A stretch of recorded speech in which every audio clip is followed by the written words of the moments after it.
breathes and has a passion for sports. A man who breaks everything down in the sports world and gives you everything you need to know. Plus a bunch of stuff you probably don't need, but you'll still enjoy it. You can't handle the truth.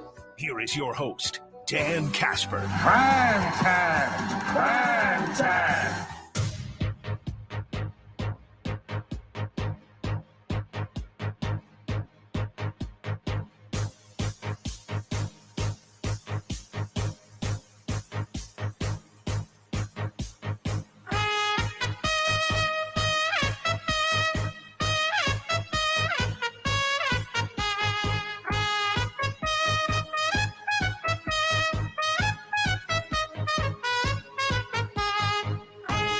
What up, everybody? Good morning and happy Thursday, August 17th. Dan Kasper Show on the air. Radio dials, couple of those, 105.1 FM, 790 AM.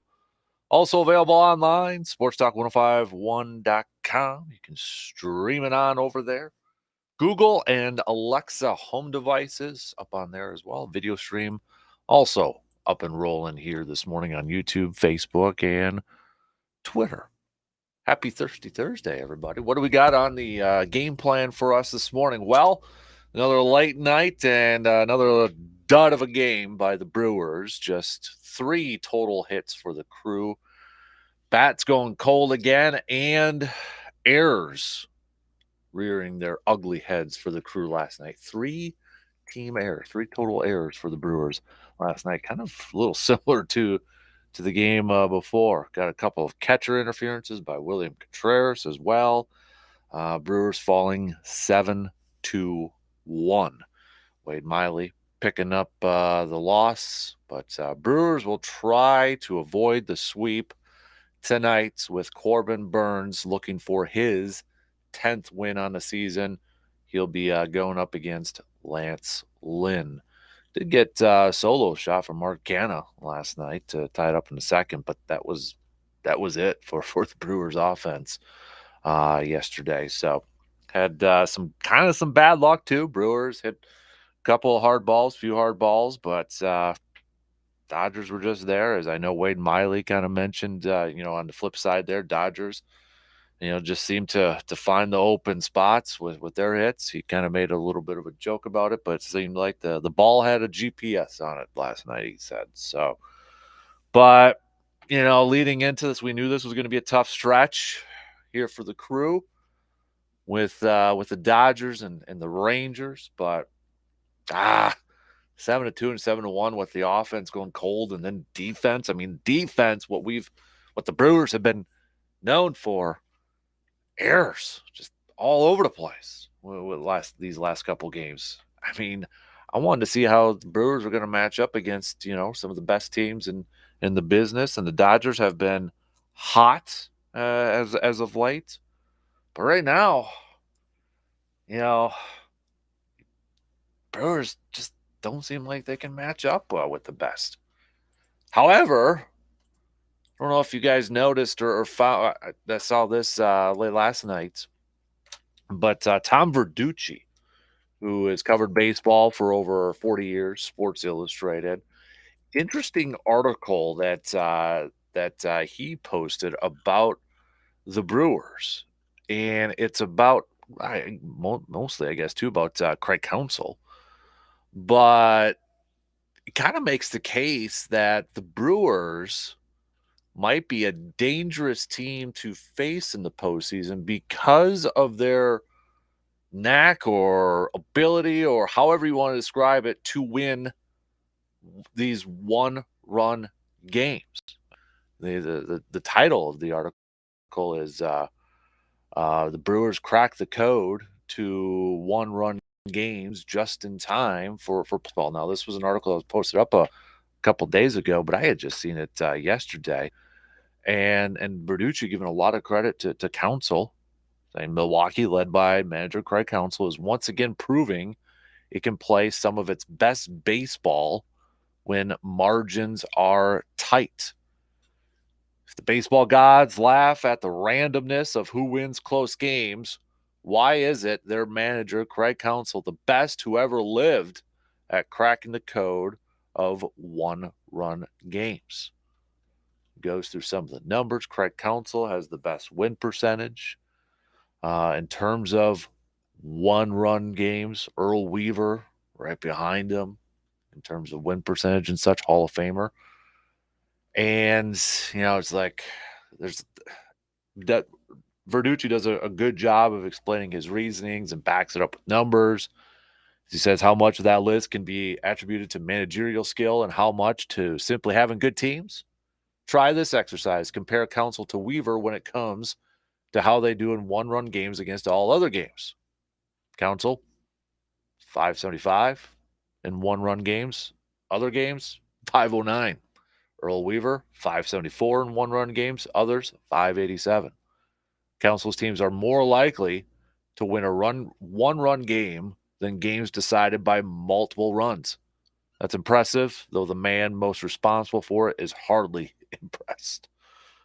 Talking about Counsell there. And lastly, just kind of, I don't want to read the whole article for everybody. We'll post it up on the socials if you haven't had a chance to read it. But it even makes the case that they could be a tough out for a team even like Atlanta when they get to the postseason. How you buying that? You feeling that same way? Brewers already have as many wins this year by one run as did the 27 Yankees and the 98 Yankees. Counsell's knack for winning close, low-scoring games. Milwaukee is a difficult postseason draw, even for Atlanta and its monster offense. I think a lot of that's great numbers, statistics, but as Verducci also kind of mentioned in his column there, or his article, you're putting a lot on that pitching staff to almost be perfect or to have great outings night in and night out. And you're putting a lot on your defense to have great performances. And I think it's relevant to bring up now because the last couple of games, the defense hasn't been there. It hasn't been having great games. It hasn't been having those perfect games. Yes, we haven't seen, Brandon Woodruff, Burns, and Peralta in this series. We'll see Burns tonight. But, Wade Miley's been having a solid season. But, to play ball like this, it puts more of a strain on your pitching staff, your starting pitching staff, and your bullpen. And, Brewers, if you look at it over the last couple years and last few years, they've had some really good back-end bullpen pitchers, those closers, those setup guys. Devin Williams right now, Josh Hader right now, Jeremy Jeffress, Corey Knebel. They've had those guys where they can go to the pen when they're in a little bit of trouble. Great starters too. Don't want to downplay them, but they've had some really good pitchers within, with the team. And, before Hader became a full-time closer, was that 2018 season? He was more of like, okay, we're going to bring him in 6th, 7th inning or something like that because you had Corey Knebel and Jeremy Jeffress at the back end that you could go to. But, one-run games, they're like heart attack games and all that sort of stuff. But I just feel like, too, that puts a lot of pressure on that pitching staff and your defense to almost have to play perfect every single game. But interesting piece nonetheless. We'll hit that up coming up a little bit later on, including we'll preview tonight's game with Corbin Burns on the mound going up against Lance Lynn. It is Outdoor Tidbits Thursday, so if you have any questions for our game warden, conservation warden, Mr. Jake Bolks, coming up at 8:30 this morning, now is the time to text it to us, 715-830-1912 on that Shoe Doctor's bullpen line. Hit us up right now so we can send those on over to Jake here this morning. We'll get to that. We'll play a little receiver defer coming up around 7:40, 7:45-ish as well. But we're going to chat a little green and gold again here to open up things this morning. Day one of joint practices yesterday between the Packers and the Patriots, and a couple of nuggets that I kind of want to hit up on. First of all, it was before practice began. Matt LaFleur, head coach, talking to the media a little bit, and kind of said, you know what? When it comes to the safety spot, Rasul Douglas might be an option over there. Rasul Douglas might now be an option. Last year, we were kind of talking, could it be an option? Was downplayed. But now, Rasul Douglas potentially might be a safety. And even after practice yesterday, Rasul, maybe kind of having some fun with the media and such, but declaring himself starting safety for the Packers, although it didn't seem like he was playing safety.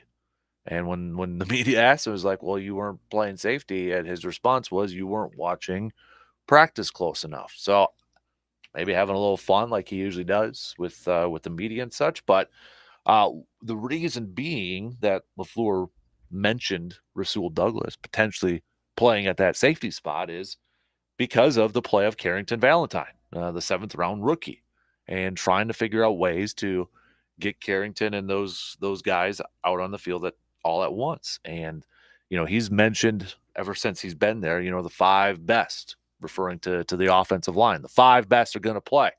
And he kind of brought that out yesterday talking about the secondary. The 5 best are, they got to figure out the 5 best out on that field. Dude should probably make some teas on that and copyright the 5 best will play phrase out there, because that seems to be a go-to one for him. But, when he says 5 best, he's, obviously referring to a nickel package with a couple safeties and 3 corners out there. But, Jair Carrington now is in that conversation. I'm assuming he's referring to Keyshawn Nixon playing that nickel role. They'll have to figure out whenever Eric Stokes does come back. I feel like now I know when camp opened, there was the optimism that Stokes would be off the PUP list before week 1, but with the emergence of Carrington Valentine and such, I wonder now if they're just going to be extra cautious with him and open up that season with him on the PUP list. But, whenever he does come back, they'll have to figure him into rotation. But for now, it's, Jair, it's Rasul, it's Carrington Valentine, it's Darnell Savage, and, Keyshawn Nixon. That's your 5 there. So Douglas moving to safety next to Darnell Savage. You got Carrington, you got Jair, you got Nixon, possibly. And I'm sure that also kind of goes into play that Green Bay still trying to figure out who their other starting safety is going to be next to Darnell Savage. Now, last couple weeks it was Owens. Before that, it was Rudy Ford. Yesterday, in the last couple days, it's been Tarvarius Moore, the free agent signing from the 49ers, getting reps with the ones. And the rookie, Anthony Johnson Jr., moving up a little bit on the depth chart. He was with the second team with Jonathan Owens. Rudy Ford going down to the third team. So far from being decided yet in that safety position, but maybe a little intriguing. So we're going to hit that up. Plus, Luke Musgrave. We're going to talk about the tight end. They did something with him yesterday at practice that kind of indicates, I think, just how much they really like this guy and are really, I think, going to implement him as a huge part of the offensive game plan this year. He had another good practice yesterday, but there was something that they did. I don't know if they'll do it in the regular season, but it was something that they did that I'll tell you what it was. Tell you what it is in case you didn't see it on the socials coming up here in just a few minutes here. But I want to talk a little bit about Luke Musgrave as well. So let's switch gears up here a little bit. Talk a little green and gold, talk a little football to get the juices flowing here this morning. So we'll take our first break and then the leadoff. Day 2 joint practices coming up. Sounds like from all accounts, Packers had the advantage yesterday. Good news there, right? Let's talk about it after these quick words. Got a take on today's topics but can't call in? Then hit us up on Facebook, Twitter, or the text line and let your fingers do the talking. Who doesn't love cooking up a good burger on the grill? Having a good burger is one of the most satisfying moments in your life. And now we have the perfect burger to put on the grill and create more satisfying moments in your life. It's the Dan Good Burger, available only at Hy-Vee in Eau Claire. This burger has bacon, cheese, and ranch seasoning all inside the patty to give you that perfect balance of taste and awesomeness in each bite. So head on over to Hy-Vee in Eau Claire and grab yourself a few Dan Good Burgers and fire up that grill. If Culligan isn't treating your home's water, you likely have water problems all around you, like hard-to-clean chalky residue on your shower, faucets, and bath, stains around your sink drains, spots on your dishes and glassware, plus dull, dried-out hair and skin, and problems you don't see, like scaly buildup in the water heater and pipes. But have no fear, you're in the clear with Culligan Products and Service. For all your residential and commercial water filtration needs, visit CulliganH2O.com for your local Culligan water dealer. Get ready to save with half-off deals. A great way for you to get goods and services that you will love and you don't have to pay full price. Be sure to check out all the great savings that half-off deals have to offer. There's something for everyone, so be sure to see for yourself. Be ready with your credit or debit card and get ready to save. For more details and to find out about all the savings, just go to aroundthe715.com. This update sponsored by UW Credit Union, the local Wisconsin team that's always rooting for you. Brewers and Avengers fans assemble on Tuesday, August 22nd for Marvel Superhero Night presented by Toyota. The crew hosts the Twins, and you'll get a Brewers branded Avengers hat with a special Superhero Night ticket. Get yours at brewers.com/theme nights. UW Credit Union, here for every you. Join today. Today's job market is full of demand for skilled trade workers. Electricians, welders, mechanics, these and other trades are the backbone of every community. They're also a huge part in making sure the Army National Guard is always fulfilling its mission of service to our country and communities. Soldiers train to keep the power flowing, engines running, and supplies moving.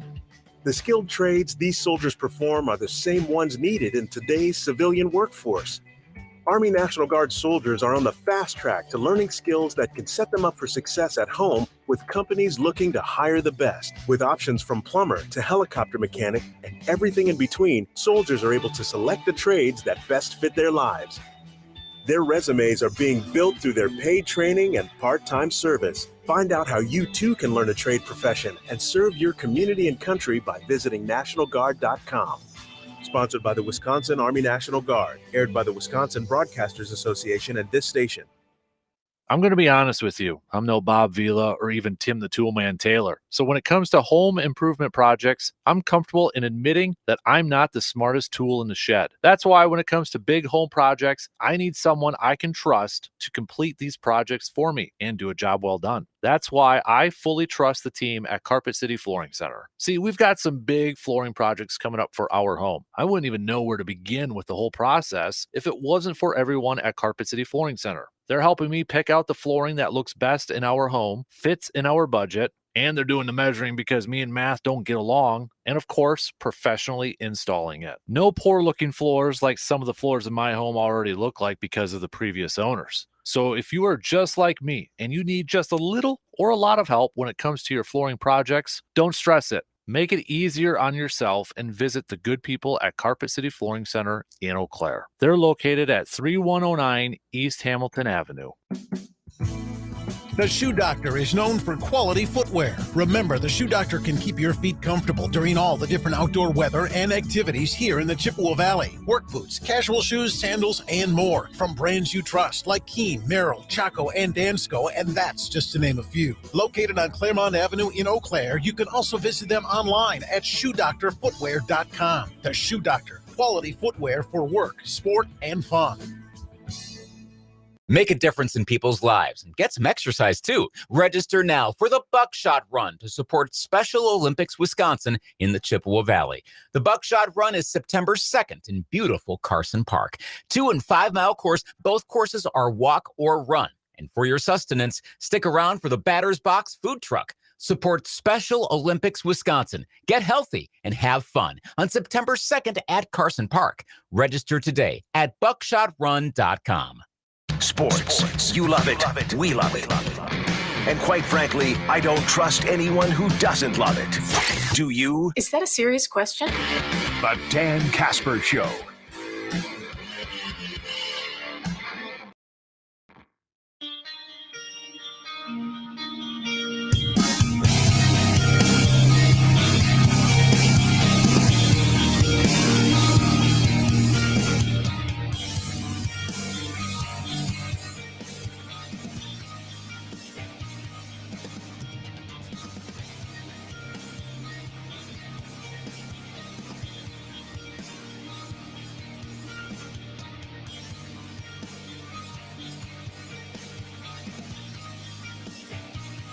Hey there, you smart shoppers. Get ready to experience the ultimate grocery adventure at Hy-Vee in Eau Claire. From fresh produce to gourmet delights, Hy-Vee is your go-to destination for quality and variety.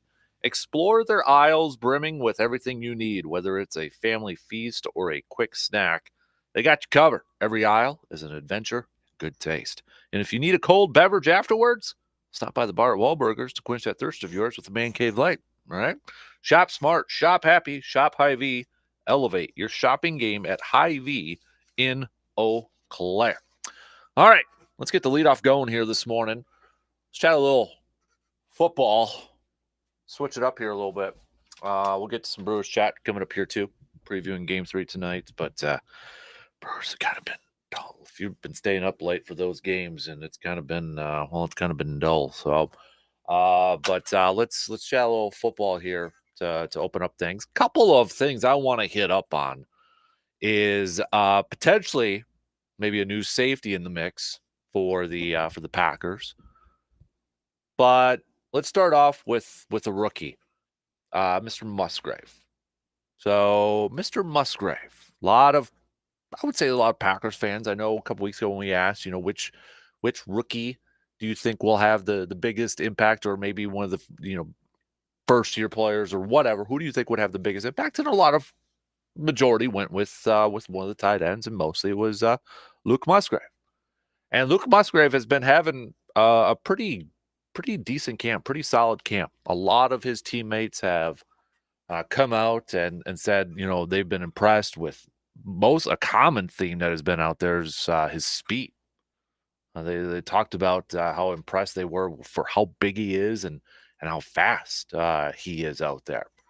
And Dallin Levitt, safety special teams ace for the Packers, in a piece by our good friend Mr. Rob Domofsky from ESPN. Dallin spent a lot of time in the AFC West with the Raiders, so he played, with Waller over there. Went up against Travis Kelce, over the years.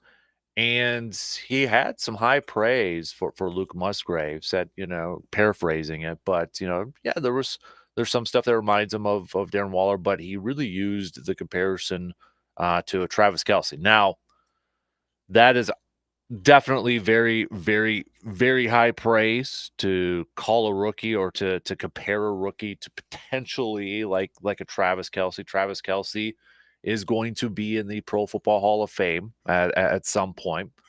But, that's high praise and that's high compliments. We'll see if that actually works out or if Musgrave can even get close to that level. I think if he could play at that level, holy moly, we would take it in a heartbeat, right? He's got to improve some other facets of the game, like blocking and that sort of stuff, but give the rookie some time. But nonetheless, the rookie has been impressing his teammates and been impressing others watching him in practice. And he did something yesterday, or the Packers allowed him to do something yesterday, maybe is the best way to describe it, that I think kind of indicates they've got some trust in him, and they are going to really kind of showcase him and make him a part of the like a focal part of the offense this year. which for a rookie, and I know they're young, so they don't really have a whole lot of, other options. They can't afford just to kind of mold them and bring them back up. They ran a jet sweep yesterday with Luke Musgrave. A jet sweep in practice. And I know it's practice. It's practice, okay? But you're going up against joint practices with the Patriots and such. And they ran a jet sweep with the guy. And it's hard to, it didn't gain a whole lot. It's also hard to kind of factor in, because, no tackling and that sort of thing.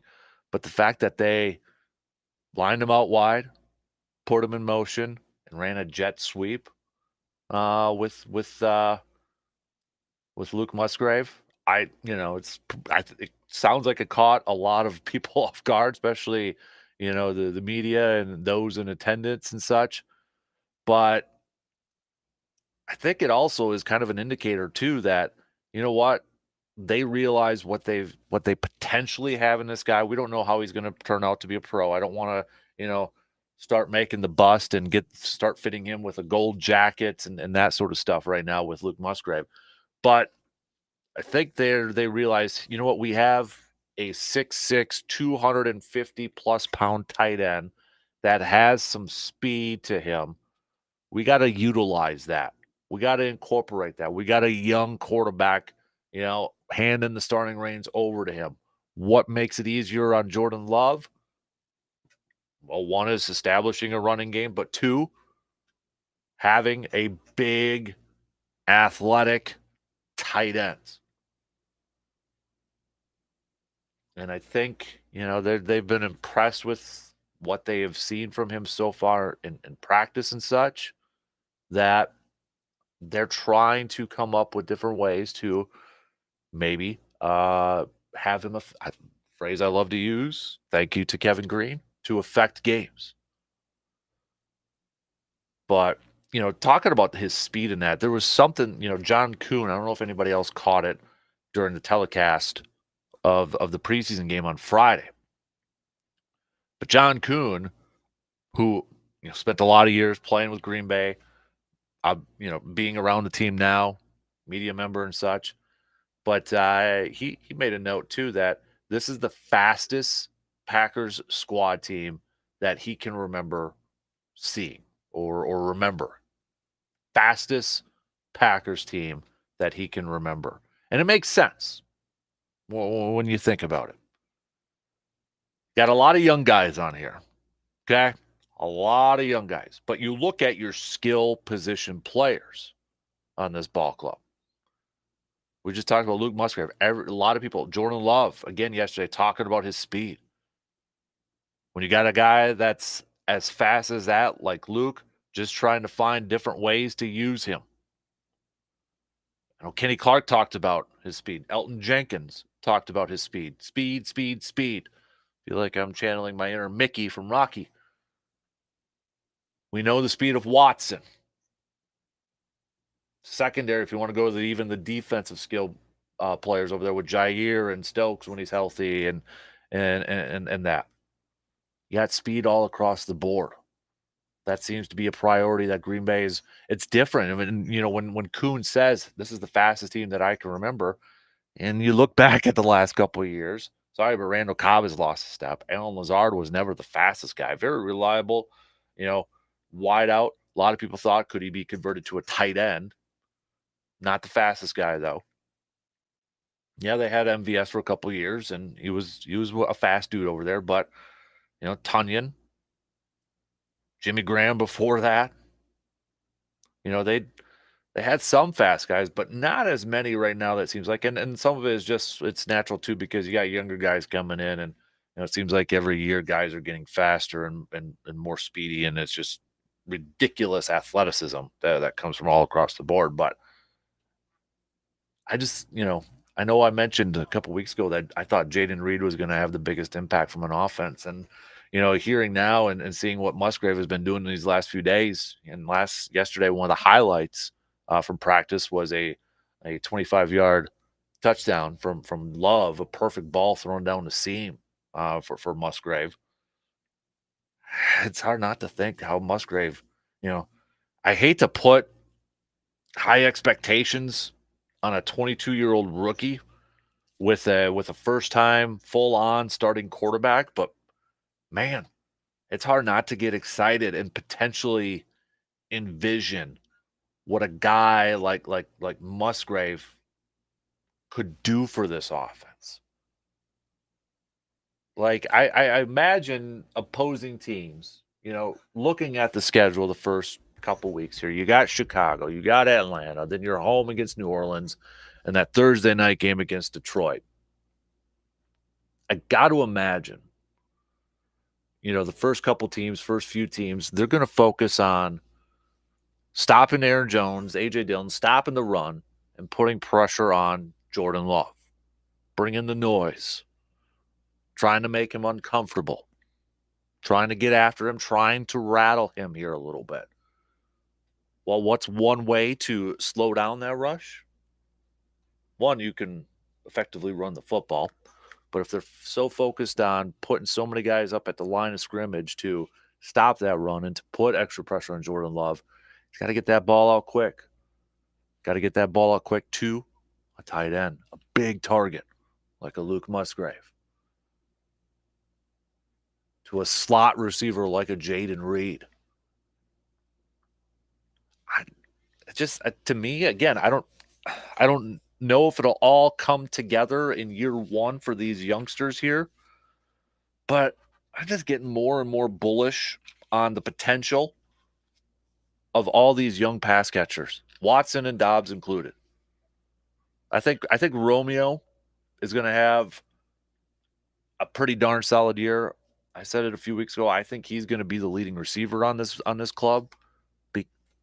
I feel like he's going to be Mr. Reliable this year. Watson's going to have some big plays. You factor in Jaden Reed. You factor in Luke Musgrave. And then these guys, all these young guys get to grow together with a new quarterback. It might not, and odds are it probably won't all come together in year one with everybody, but man, I like the potential of this.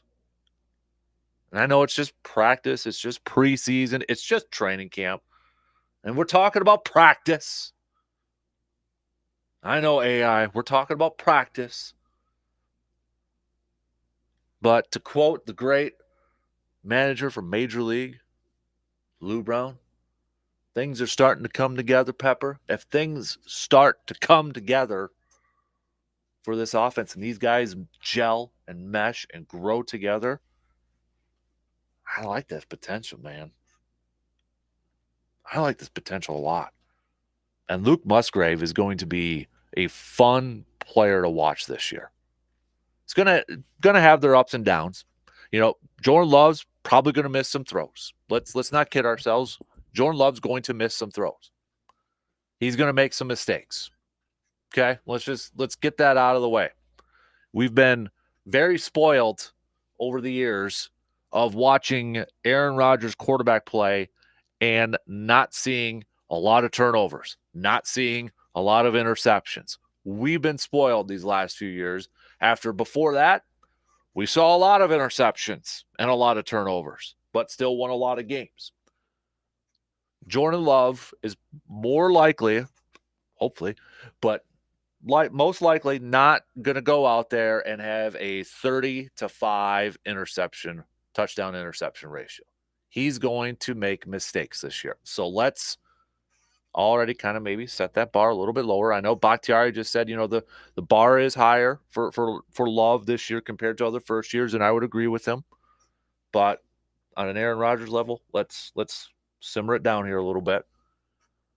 He's going to have mistakes, but man, am I excited to see the growth with this offense.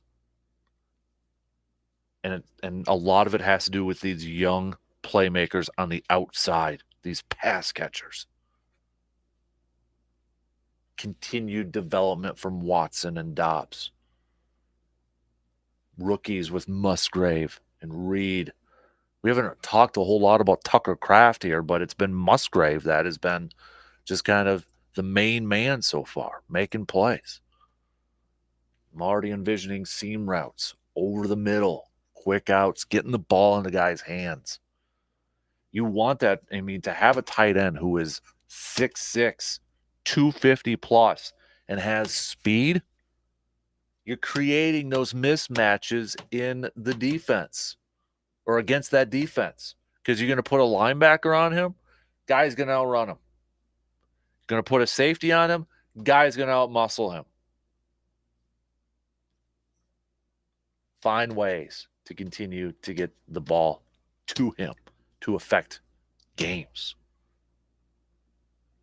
Man, I hope Green Bay's finally got their tight end for the next decade. It's going to be a lot of fun to watch. The only thing with Musgrave, and it was, a big red flag through the draft process, and any other year, and this was a deep draft class for tight ends. And any other year, he's probably a first-round pick. But the reason he wasn't a first-round pick this year, one was because of the depth, but also injuries. Got to be accountable. Got to be reliable. Got to be available.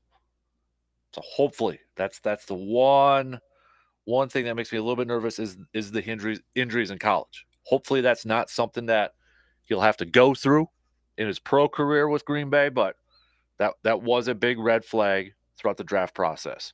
No arguing his athleticism, his talents, his ability. He's got NFL pedigree with his uncle, Bill Musgrave, longtime coach in the league. It's just, can he continue to be available?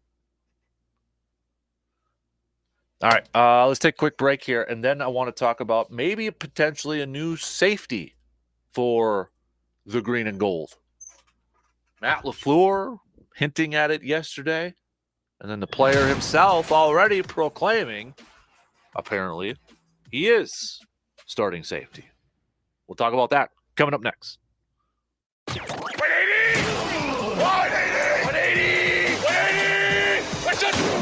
The Dan Kasper Show will be right back. Picture this. You're surrounded by the serene beauty of the great outdoors, waiting patiently for your moment. It's not just a hobby, it's a passion. We're talking hunting. At Tilden Gun, they understand the thrill and excitement that comes with hunting, whether it's for deer, turkey, or duck. That's why they offer a wide range of high-quality firearms, ammunition, and accessories to help you make the most of your hunting experience. Whether you're a beginner or a seasoned hunter, Tilden Gun will help you find the perfect firearm that suits your needs and preferences. But it's not just about the hunt. It's about the memories, the camaraderie, and the bond with nature. Tilden Gun is proud to be a part of your hunting journey, ensuring that you have the tools and equipment you need to make unforgettable memories in the great outdoors. Visit Tilden Gun in store at 12427 90th Avenue in Chippewa Falls or online at tildengun.com to explore their wide selection of firearms, ammunition, scopes, and hunting accessories. Be safe and best of luck in the great outdoors. Today's job market is full of demand for skilled trade workers. Electricians, welders, mechanics, these and other trades are the backbone of every community. They're also a huge part in making sure the Army National Guard is always fulfilling its mission of service to our country and communities. Soldiers train to keep the power flowing, engines running, and supplies moving. The skilled trades these soldiers perform are the same ones needed in today's civilian workforce. Army National Guard soldiers are on the fast track to learning skills that can set them up for success at home with companies looking to hire the best. With options from plumber to helicopter mechanic and everything in between, soldiers are able to select the trades that best fit their lives. Their resumes are being built through their paid training and part-time service. Find out how you too can learn a trade profession and serve your community and country by visiting NationalGuard.com. Sponsored by the Wisconsin Army National Guard. Aired by the Wisconsin Broadcasters Association and this station. Get ready to save with half-off deals. A great way for you to get goods and services that you will love and you don't have to pay full price. Be sure to check out all the great savings that half-off deals have to offer. There's something for everyone, so be sure to see for yourself. Be ready with your credit or debit card and get ready to save. For more details and to find out about all the savings, just go to aroundthe715.com. Don't let joint pain or an injury keep you from enjoying an active life. Mayo Clinic Health System orthopedics and sports medicine specialists provide examination and treatment options to help get you moving again sooner. Call them today to schedule an appointment. Current patients can also conveniently schedule appointments for orthopedics and sports medicine via the Patient Online Services portal. Why wait? Search Mayo Clinic Health System Orthopedics and Sports Medicine and get started on your journey to recovery. Make a difference in people's lives and get some exercise too. Register now for the Buckshot Run to support Special Olympics Wisconsin in the Chippewa Valley. The Buckshot Run is September 2nd in beautiful Carson Park. 2 and 5 mile course, both courses are walk or run. And for your sustenance, stick around for the Batter's Box food truck. Support Special Olympics Wisconsin. Get healthy and have fun on September 2nd at Carson Park. Register today at buckshotrun.com. America is kept safe because the Army National Guard responds, protects, and supports our nation when it needs them most. From fighting wildfires with air support, helping civilians in flooded neighborhoods, to delivering food and supplies to those who have lost everything, the Army National Guard always responds when disaster strikes. The Army National Guard also trains to be ever vigilant against threats, foreign and domestic. They protect our skies with missile defense weaponry. They secure our information, communications, and infrastructure with cybersecurity. And they protect us against chemical, biological, and radiological hazards with the civilian support team. The Army National Guard also stands ready to deploy and provide support for conflicts or humanitarian missions abroad. Join the Army National Guard and be there to respond, protect, and support your community and your country. Visit NationalGuard.com to learn more about part-time service.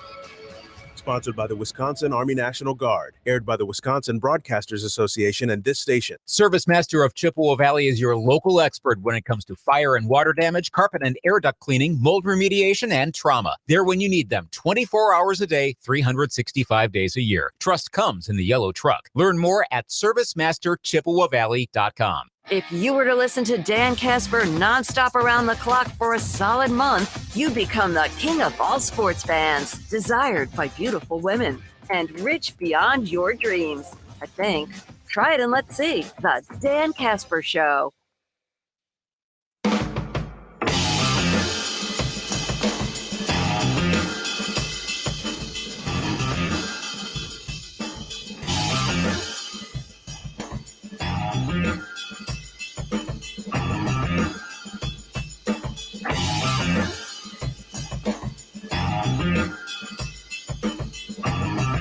Wake up and smell the magic that is Cabin Coffee in Altoona. From the moment you step in, you are embraced by the aroma of freshly brewed coffee and the warmth of community.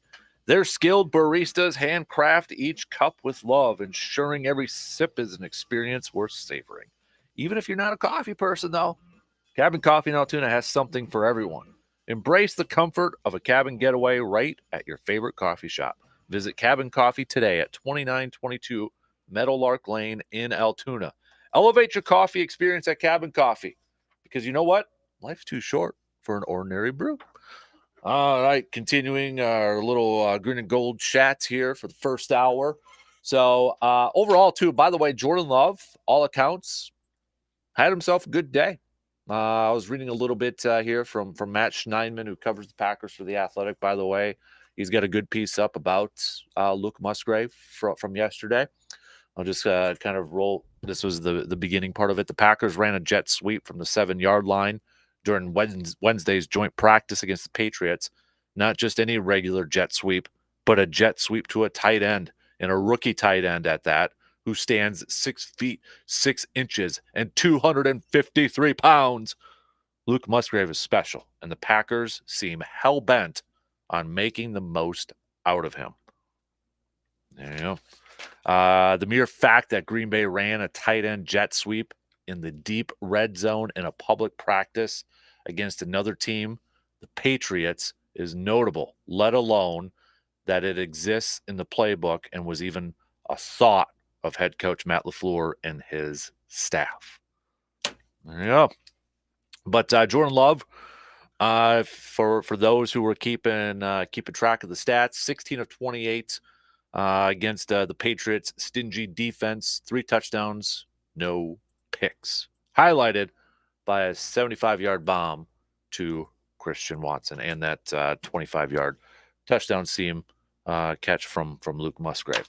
Before practice, though, yesterday, Matt LaFleur was chatting a little bit with the media, and he was asked about Carrington Valentine. And, Carrington Valentine obviously has been a hot name the last few days here. But, with his play and you kind of look at who's on the depth chart, how do you get a guy like Carrington Valentine on the field? Matt LaFleur acknowledged that, we might have to move some stuff around and maybe even Rasul Douglas going over to safety. Now, this has been a topic that has been brought up mostly last year of the potential of Rasul Douglas going over there and playing safety.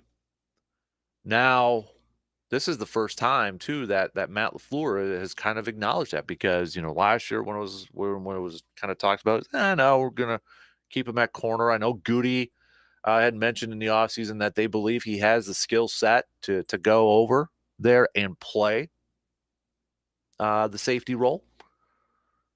But this is kind of the first time that the head coach has acknowledged it a little bit. And the big reason, that he was referring to, the play of Carrington Valentine. And, Matt LaFleur saying, we got to get our 5 best out there. He always says that about the offensive line, but got to get our 5 best out there. So when you talk about the 5 best with the cornerback group, you start with Jair. You got Rasul.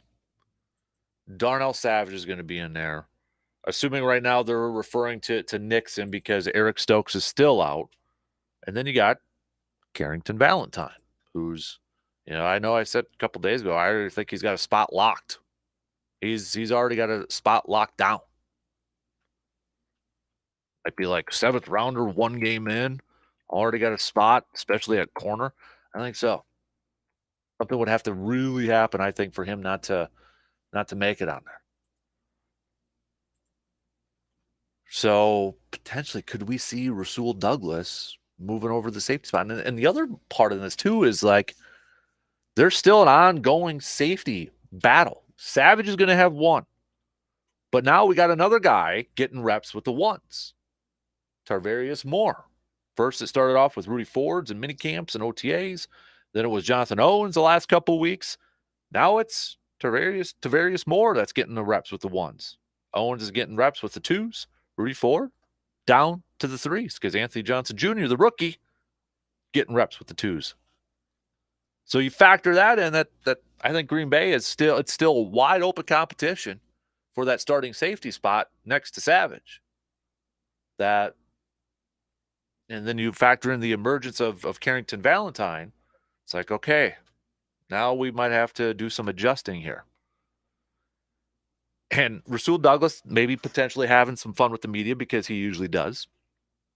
He's always, giving grief, whether it's to, the offense. He's not afraid to do a little talking, reporters and that. But apparently yesterday he proclaimed himself the starting safety for the, quote, the starting safety for the Green Bay Packers. The exact quote from LaFleur too, potentially it's trying to find those best 5, I guess. We're going to look at everything. We'll look at everything and try to put our best people who can make plays. And if Sewell's one of those guys, we had Sewell obviously in there at the nickel position last year quite a bit. So he has a really high football IQ, and he understands the job of really everybody in the back end. We'll see where it goes. Now, practice yesterday, Douglas was always lined up at corner. And when he was asked why he wasn't at safety, if he was indeed a starting safety, Rasul replied, he didn't watch practice. And this is from Bill Huber, accused reporters of enjoying the sunny weather too much. Oh, there you go. But Douglas went on to say that I'm just a ball hawk, so people want to see me roam and be like Ed Reed. They want to see that. You see somebody with a lot of picks, you're like, all right, if he was at safety, we know he could be more. It's one of those. Now they want to see it. So we'll see if that actually transpires, if we'll see Rasul Douglas getting some more reps at the safety spot. But I wouldn't be opposed to it. We kind of talked about it last year as a possibility. I wouldn't be opposed to it. I think the biggest thing, though, if Rasul Douglas, and LaFleur talked about it with, the back end communication, that would be the big thing now.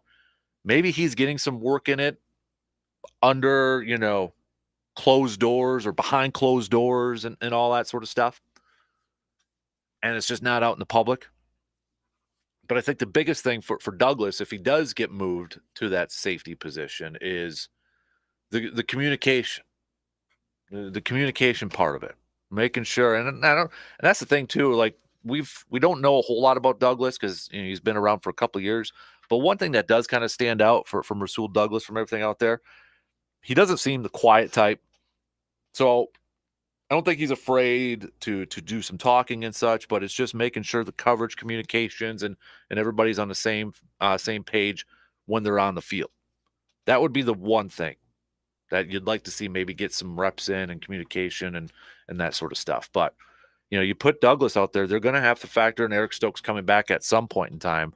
I do wonder, with the emergence of Carrington Valentine this preseason, are the Packers going to be a little bit more cautious with his return? Because at the beginning of training camp, it sounded like Stokes was going to be ready by week 1, that he was going to be activated off the PUP list and getting some work in at training camp. And maybe still that's the plan. But maybe now, with the emergence of a guy like Carrington Valentine, they can be a little bit more cautious with his return. And maybe they start the season with him on the PUP list. That keeps open an extra roster spot. We'll see. But you factor in, when Eric Stokes does come back, he's got to get on the field. You got to utilize that speed. He's going to be involved in that. So they've got options at corner. They've got options at safety, but are they necessarily the best options? And if Rasul Douglas is a better option than Owens or Moore or Rudy Ford, you have to explore that. You have to put him at that spot. Now, it sounds like Tarvarius Moore had a good practice yesterday. Who also had a good practice yesterday, breaking up a few passes? Rasul Douglas. And I think if Rasul Douglas gets that opportunity to play safety and he succeeds at that, then I think it's more likely he sticks around for a few more years. Because you look at I know he just signed a contract, not last year, but it was the offseason before, but it was a 3-year deal, I believe, off the top of my head. So you look at the depth now that they potentially have. A corner. Jair ain't going anywhere. Eric Stokes, assuming he's going to be coming back, you got him. Then, Carrington Valentine. They're probably not going to put a whole lot of money into Rasul Douglas to re-sign him to play corner. So if he emerges as a good option at safety, that potentially could prolong his career with Green Bay. Because right now, you look at, I don't want to get too far in the future, but Savage is under his last year. Owens is like a 1-year deal. More, all those guys are like 1-year deals. They don't have a long-term option right now, contract-wise, at safety. And there's still questions about Darnell Savage, too. This is a make-or-break year for Darnell Savage. So I think this is an intriguing and an interesting possibility here for Rasul, not only to make the defense better and to get more playmakers in that secondary out there, but potentially maybe sticking around Green Bay for the long term too. I like the possibility of Douglas being at that safety. And if he is going to be a starting safety this year for Green Bay, that does take away a spot from one of those safeties. And right now, maybe it is Rudy Ford. Rudy Ford initially got the first team reps. He's been pretty quiet. Now he's getting reps with the third team. Last year initially was brought in to help improve special teams when the Jaguars released him. Could he still make the team as special teams? Well, you got to look at depth. And, you're only allowed 53, right? Sure seems like maybe Rudy Ford might be the odd man out at this point. Might be a very important next couple games here for number 20. We'll see. But I am not opposed, and I am intrigued, and I'd be curious to see how Rasul does. I think he would do well at safety. You know, he's not the fastest guy in the world. We know he's got great ball skills. Does his play maybe work a little bit better with a safety? Maybe he'll get that opportunity. I hope he does, because I'd be intrigued with it. All right, 1 hour in. News updates. We'll be back. WAYY Eau Claire, W286CK Eau Claire, Sports Talk 105.1 and 790 AM. Sports Talk 105.1 with the very latest local news. Good morning. Here's what we're learning today. We'll start locally as something doesn't add up and the shakedown continues. County Board has scheduled another special session for next month following the report into millions of dollars of misspending at the county's Department of Human Services. County Board members already removed the County Board chairman, you may remember, and now looking possibly to do the same to the county administrator, Catherine Schauf. Some county supervisors are upset that no one in the Human Services Department was punished for misspending nearly $3 million. Looking into other headlines, we go to Trumpealo County, where the sheriff there is looking for whoever released thousands of mink from a farm last weekend. So far, the Animal Liberation Front took credit for letting 3,000 mink escape from a farm in the town of Lincoln, as the sheriff's office is looking for anyone who may have seen anything that can lead to a specific suspect or an arrest. Animal Liberation Front said it freed the mink in order to put the farm out of business. You can find more details online, 715newsroom.com. Well, the green and gold will cost you some more green. A new study says the Packers will be one of the most expensive teams in the NFL to watch over the next couple of years. The folks at Betway say Packers will be the 9th most expensive team in 2025, and that's based on things like ticket prices, jersey prices, the price for, beer if you're going to Lambeau and that kind of thing. The most expensive team in Betway's new survey was actually the Las Vegas Raiders. Speaking of money, if you happen to be putting some away for the higher education plans, 4 UW schools are on the Princeton Review's list of best universities in the country. UW-Madison, UW-Milwaukee, and then pretty close to home here, UW-Eau Claire and UW-River Falls making the list as well. You can find that full ranking online, 715newsroom.com. And time to drop the needle and spin some records. If the name Jerry Moss means anything to you, you may recognize A&M Records, co-founder of that company, and he has passed away. More from Mark Mayfield.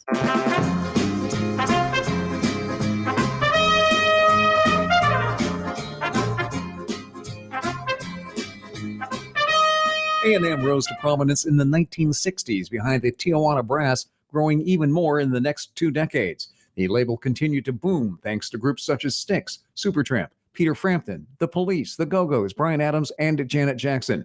Both Moss and his business partner Herb Alpert were inducted into the Rock and Roll Hall of Fame as non-performers in 2006. I'm Mark Mayfield. That's exactly the guest list at the next Dan Kasper Open. He's planning ahead to next year. This is who he wants on his golf team. Supertramp, Peter Frampton, The Police, The Go-Go's, Bryan Adams, and Janet Jackson. For Sports Talk 105.1, I'm Morgan McCarthy. In the wake of last night's storms, we do have a much quieter start this morning with breezy winds out of the northwest, going to keep us on the cooler side for today with highs reaching the mid-70s, also bringing the return of some of the wildfire smoke. That said, air quality alerts will remain in place until 6 o'clock on Monday morning. Intervals of clouds and filtered sunshine take us through the evening, lows dipping to the low 50s, and a seasonable day tomorrow with filtered sunshine and highs in the low 80s. I'm Skywarn 13 meteorologist Mike D'Andrea. It's time for some farm news on Sports Talk 105.1. Yesterday at the Farm Bill listening session in La Crosse, well over 200 representatives from Wisconsin's corn, soybeans, specialty crops, and milk producers, along with farmer organizations, had the opportunity to ask questions related to the next Farm Bill and voice their opinions on Farm Bill content. One focus was the marketing. Federal milk marketing orders revamped to help with the pricing discrepancies. Continued research for crops was also brought up by different producers. The importance of food security for all Americans was discussed by the elected representatives as well as producers. Prop 12, trade agreements, and foreigners purchasing U.S. farmland were also discussed. And finally, aging farmers and ways to engage young people, vets, and non traditional people in farming and producing needed food for America was the topic. Agriculture Committee Chairman Glenn Thompson from Pennsylvania fielded most of the questions and comments. Wisconsin Representative Derek Van Orden attended the meeting virtually and shared his thoughts. Wisconsin Senator Ron Johnson was also in attendance and encouraged everyone in the room to reach out to their representatives and let them know what you need and want in the Farm Bill and any other legislation.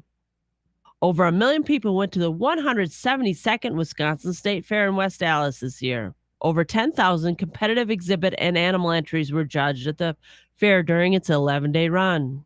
Over $558,000 was raised through the governor's Blue Ribbon auctions of livestock, meat products, and dairy products.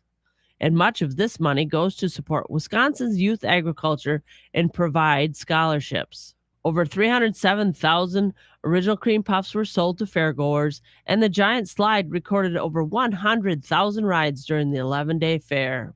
And that's a look at our farm news on Sports Talk 105.1. I'm Jill Welke.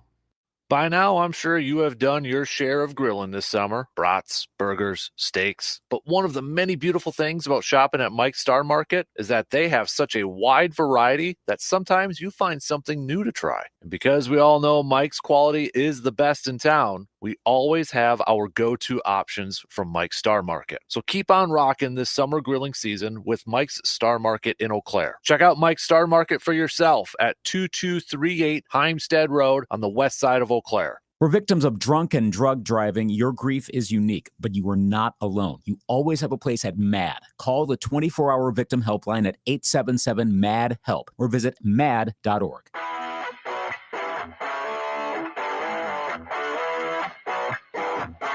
Crank it up.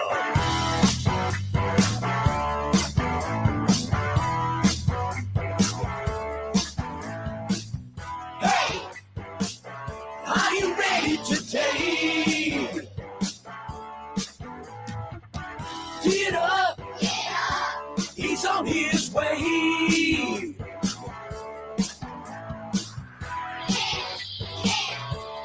He's our man. The myth, the legend, that's Dan. And now, the Dan Kasper Show. All right, here we go. Second hour on this Thursday morning. I want to hear from you. So start hitting me up with some text. Where are you listening to us from? Come on. Don't be shy. 715-830-1912. What are you doing this morning? Heading to work? I want to hear from you. All right? I want to talk to you. Don't be shy. Hit me up. 715-830-1912 with a text, Twitter, Facebook, video stream. Just say hi. Just say checking in. I want to talk to somebody. It's kind of lonely sitting in a studio by yourself at times. All right? Talking to yourself. I'm just talking to a mic and a wall and a computer screen, essentially. So shoot me a text and say good morning or something. We're going to talk some Brewers coming up this hour. Brewers falling again late last night to the Dodgers. They'll try to avoid the sweep later on tonight. Corbin Burr is going to get the start for the Brew Crew. We'll hit that up coming up here in just a sec. Let's kick off this hour doing some sports nuggets of the day brought to you by Ansay Associates. Not a whole lot. 1894, John Wadsworth of Louisville set a major league record when he gave up 28 base hits in a single game. 28 base hits. 1973, Lee Trevino joined the hole-in-one club. Got the first hole-in-one of his career at the USI Golf Classic in Massachusetts. 1986, Pete Rose, Cincinnati Reds, was struck out for his last at-bat by San Diego Padres relief pitcher Rich Goose Gossage. All right. Those are just some of your sports nuggets of the day brought to you by Ansay Associates. Tell you what, to anybody who texts in right now saying good morning, I'm going to randomly select somebody to win a T-shirt or one of our Man Cave Podcast golf towels. How about that? I'm up in the ante. I'm up in the ante this morning. Before we get to some Brewers talk, I want to bring this up because maybe it's just a social media thing, or do they still have chat rooms or forums like fan forums? I don't even know if they still do that anymore. But this narrative out there that Packers should trade David Bakhtiari or they're considered. I was seeing this the last few days, and last night I saw that there was actually some chatter. I think it was it Outkick, that website, that there's been some chatter within the Jets about the potential for trading for David Bakhtiari. Obviously, Aaron Rodgers endorses it, and apparently, he's even talked to Bakhtiari about it. Just stop. All right? That ain't happening for multiple reasons. It's not happening right now. It's not happening before the season. For one, it's the money. Dead cap hits would just be ridiculous for Green Bay. It ain't happening financially. But the couple other reasons. Another one, they're not going to trade their left tackle in a new quarterback's first year. They're not going to trade one of the premier left tackles out there. But also, why would they trade Bakhtiari to a team that they don't want to play very well this year? They want the Jets to fail. The only thing they want from the Jets this year is for Aaron Rodgers to play 65% of the snaps. To play 65% of the snaps. That's it. 65% and win like a game. That would be, or no games. That's the perfect scenario for Green Bay. Then they get that first round pick. The Jets' first round pick. They are not sending their left tackle to help improve the Jets' chances at winning a bunch of games and making a deep postseason run and lowering that draft pick. It ain't happening. It would have to blow away. An offer would absolutely have to blow away Brian Gutekunst. And I don't know what else the Jets could offer to acquire that. So it's not happening. We got to tone that now. And then there's even some more chatter. Been seeing it a little bit here too. It's like, maybe Green Bay should trade Josh Nijman for some draft picks. Just stop. There's nothing wrong with having depth. There's nothing wrong with having some adequate depth at positions. Yes, Yash is in a final year. I still believe Yash is going to be the start right now. If I were to make a prediction in my crystal ball that I don't have in here, but an imaginary one. August 17th, 2024, we're in preseason. I believe Yash is the starting left tackle for the Packers next year. Green Bay can move on from Bakhtiari after this year and not have as big as a financial cap hit as they would this year. Unless Bakhtiari, they're committed to him for the next couple of years. I don't know. But if I had to wager a guess, I think this is the last year for Bakhtiari. Yash is going to be the starter next year.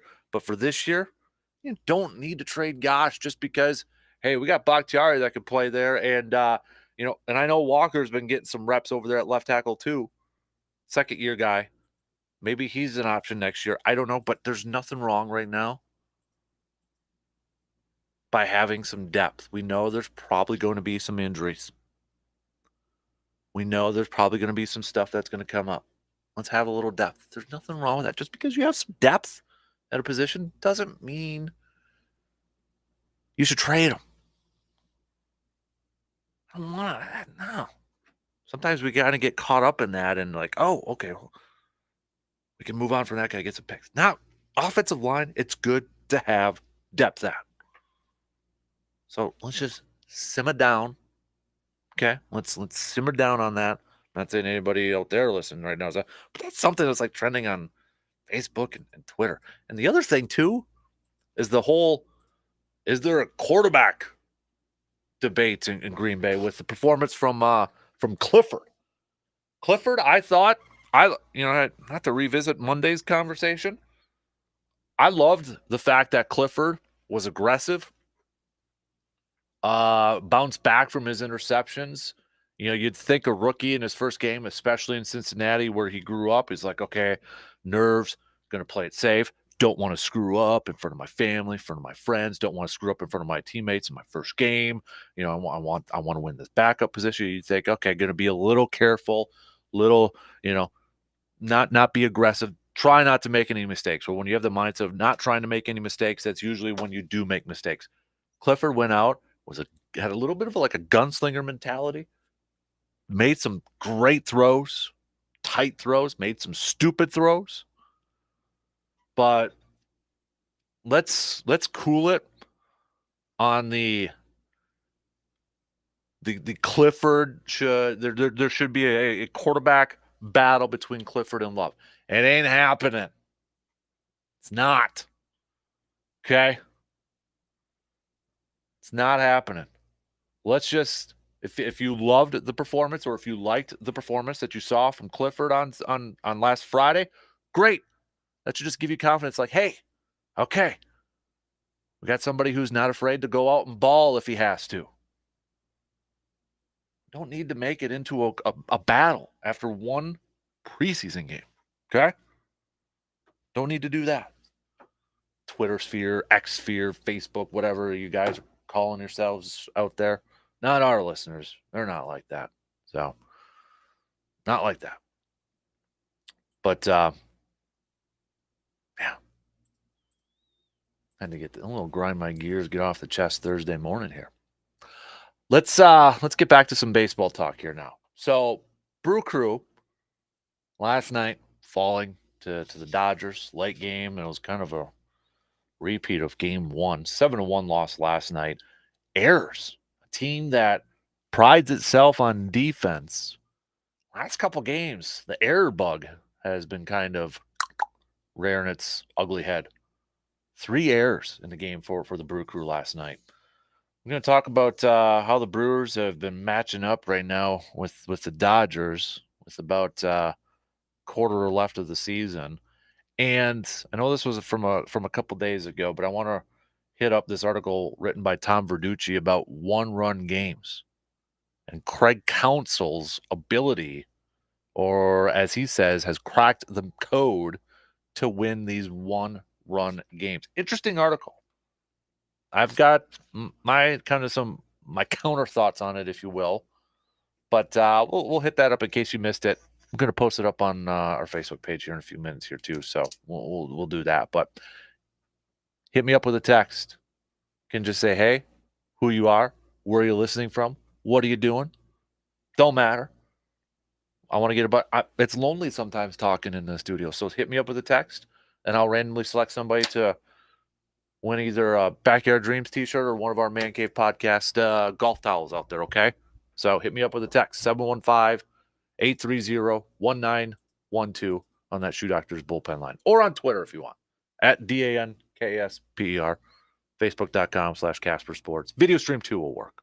So we'll take that break, and then we'll get to some baseball talk here. Brewers trying to avoid the sweep tonight. Can Corbin Burns help them out? You're listening to the Dan Kasper Show.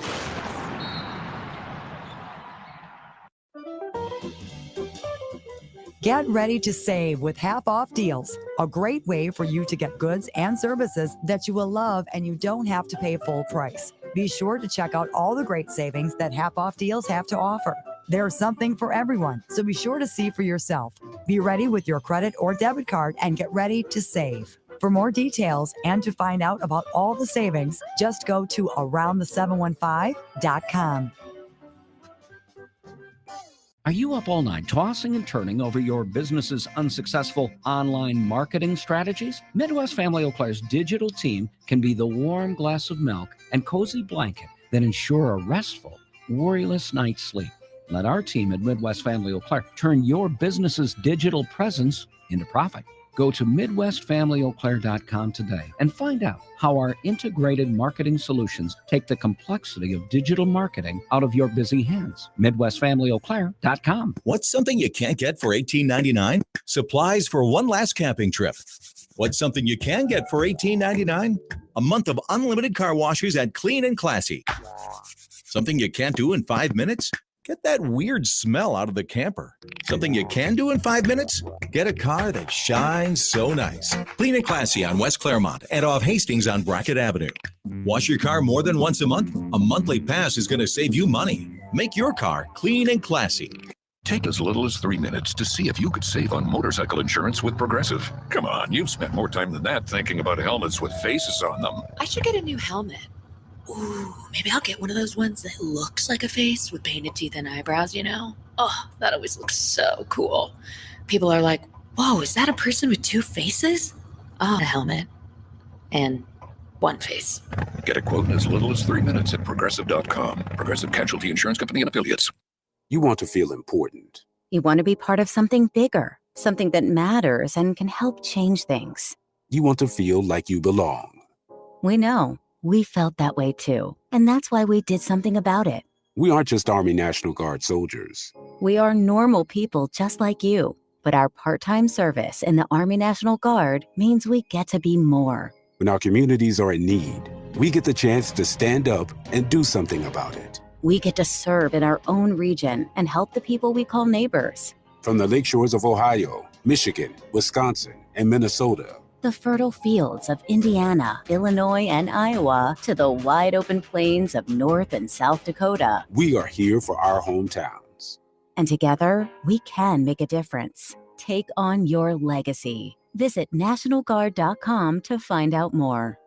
Sponsored by the Wisconsin Army National Guard. Aired by the Wisconsin Broadcasters Association and this station. Volunteers, listen up. The Chippewa Valley Habitat for Humanity is looking for volunteers to help with some of their upcoming projects. Chippewa Valley Habitat for Humanity is staying busy these days. They are currently building a home in Eau Claire, plus they have plans to build homes in Chippewa Falls, Menominee, and Cumberland, and they need volunteers to help out with their home building projects. No experience is needed to volunteer. Habitat for Humanity will teach you everything you need to know. If you would also like to donate to help out the Chippewa Valley Habitat for Humanity, you can easily do that as well. Your donation can help change the lives of people within our community. At Chippewa Valley Habitat for Humanity, they live by their commitment to bring people together to build homes, neighborhoods, and self-reliance. So if you are interested or want to learn more about volunteering or donating to the Chippewa Valley Habitat for Humanity, just visit cvh4h.org. That's cvh4h.org. This update sponsored by UW Credit Union, the local Wisconsin team that's always rooting for you. Brewers and Avengers fans assemble on Tuesday, August 22nd for Marvel Superhero Night presented by Toyota. The crew hosts the Twins, and you'll get a Brewers branded Avengers hat with a special Superhero Night ticket. Get yours at brewers.com/theme nights. UW Credit Union, here for every you. Join today. Get 11% off everything for your projects now at Menards. Gator high-performance sanding gear lets you sand large areas comfortably and quickly. Speed sheets are flexible for all types of surfaces, making it a breeze to finish any project. Right now, pick up a 5-pack of 60 grit Gator speed sheets for only $4.88 after 11% off. Good through August 20th, savings or mailing rebate. Some exclusions apply. See store for details. Save big money at Menards. Maybe you miss parts of the Dan Kasper Show because of the clown that lives in the sewer. Maybe it will do. Don't worry, you can get highlights of the show on the Man Cave Podcast, available on your favorite podcasting platforms.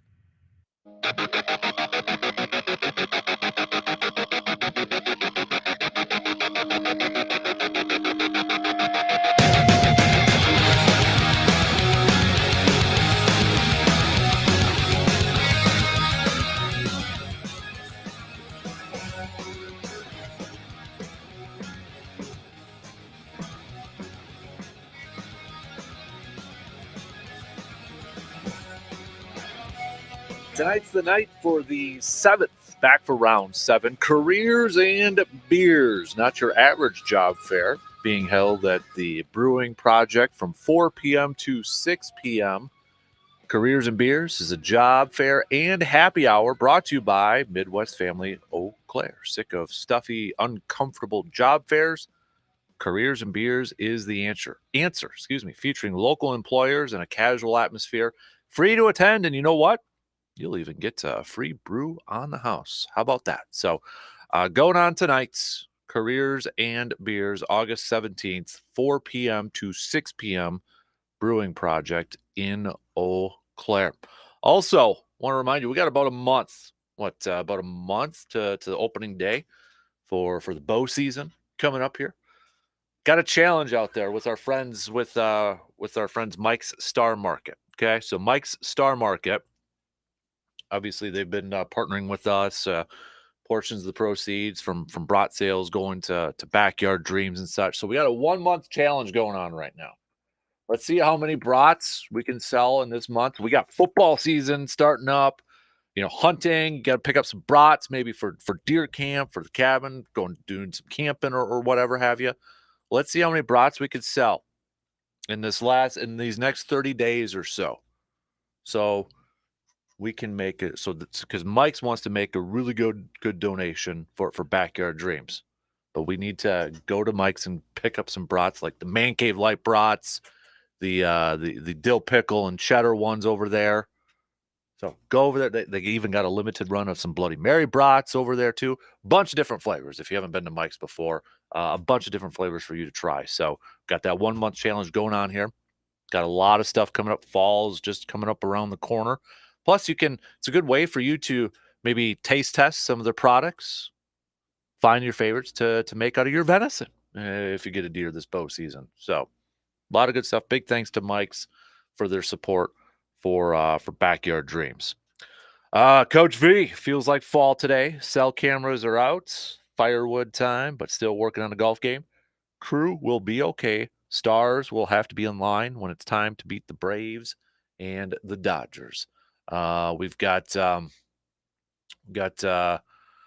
few texts coming in here. All right, keep them coming. I'm gonna announce a winner. We're gonna do like that random generator thing, or random number in the 8 o'clock hour. But I'm looking for everybody just to say good morning, give me a name and what you're doing or whatever. Now I'm gonna randomly give either a T-shirt or one of those Man Cave Podcasts golf towels, maybe both. We'll see what kind of mood I'm in. We'll see how many people we get chimed in here. But a few texts coming in here. Sam, good morning. We got fellow Medford guy Neil Walhart driving to work. Morning, Dan. We got from Browner. Good morning, Dan. Really enjoy your show. Heading into school today to get ready as a teacher for the upcoming school year. Go Pack Go. Go Brewers on Wisconsin. Nice. So first year teacher or you're just getting ready for school? You're a veteran.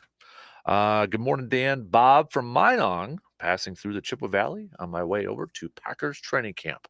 All right. Boy, Bob. Checking out a little practice. Love it. We got, what is this? Mark driving to my sales calls throughout Western Wisconsin, listening to some awesome Packers coverage. More Twins talk, less Brewers. Well, we are a Brewers station, Brewers affiliate station. So, yeah. We got the Twins talk on when Luke and others are on there too. But Twins did lose last night to the Tigers, although they still remain 4.5 up against their closest competitor, the Cleveland Guardians. So, would you feel? I think we all feel maybe who would you feel better about getting in the postseason, Twins or Brewers? I think the majority would probably go with the Twins, I would think. But all right, we'll get back to some more texts coming in here. Let's. Okay, good morning from Dave and Cadot. First time caller texter. Thanks for the entertainment. On my drive to the dentist in Eau Claire, love the show. Got to go. They called my name. Go Crew. I like it. All right. We got more coming in. I got to minimize it. I love it now. Keep them coming. Don't ever be shy. Sometimes it gets lonely talking by yourself in a studio here. Let's talk some Brewers. Brew Crew falling last night. Again, another late game. If you were up late like myself, watching and such, probably only got a couple hours of sleep here, but it's kind of a dud of another game last night. 1 run. Mark Canha, solo shot, got his first home run as a member of the Brewers there. But for the second game in a row, it was errors again for the Crew. Errors and lack of hits. Game before, 2 hits. Last night, 3 hits. but 3 errors for the Brewers. Had a couple of catcher interferences last night too by William Contreras. Craig Counsell was asked about it, and his response was, we only scored 1 run anyways. It wasn't wrong. Wade Miley picking up his third loss. He went 5 innings, 3 earned runs, couple of Ks on there, but man, oh man. And Brewers had, some of the, Sal Frelick had a hot shot. Christian Yelich had looked like might have been a gapper, but ball was just, Wade Miley kind of had a little fun with this after the game. I don't know if he was actually trying to have fun with it, but, he said it seemed like the ball had a GPS on it. He was kind of referring to Dodgers and some of their hits, just finding the holes or finding the open spots. And seemed like a few times with some of the Brewers hits, they were finding their ways into the Dodgers' gloves. But nonetheless, before this series started, before this week started, we were eyeing up these next 6 games here between the Dodgers or for the Dodgers and Texas. I was kind of using this as a litmus test, another one. I know we used it with Atlanta at the end of July, but it's like, okay, we're getting close to the final quarter of the season. Brewers have their starting pitchers back and healthy. Let's see how they match up here. Let's see how they match up with the best of the best. They're first in the division. They're going up against a hot Dodgers team. How are they going to match up? And right now, they ain't matching up very well. Now, I know it's been Adrian Hauser and Wade Miley, but it's been the offense. The two things that have really just been the decider in these 2 games has been the lack of offense and the defense. The defense one is probably the really troubling part, because this is a team that has prided itself on playing some really good defense this year. Matt Arnold has talked about it before the trade deadline that they didn't want to sacrifice, defense for offense. Well, you're looking at the errors that they've been putting up there these last couple games, and it's like, okay, you almost have to play perfect baseball. You have to play error-free, fundamental baseball when you're going up against teams like the Dodgers and the Braves, and now Texas coming up here in a little bit. And, well, Brewers have been putting themselves in bad situations with those errors and that poor defense. They can't do it. They can't afford to do that. Clean it up.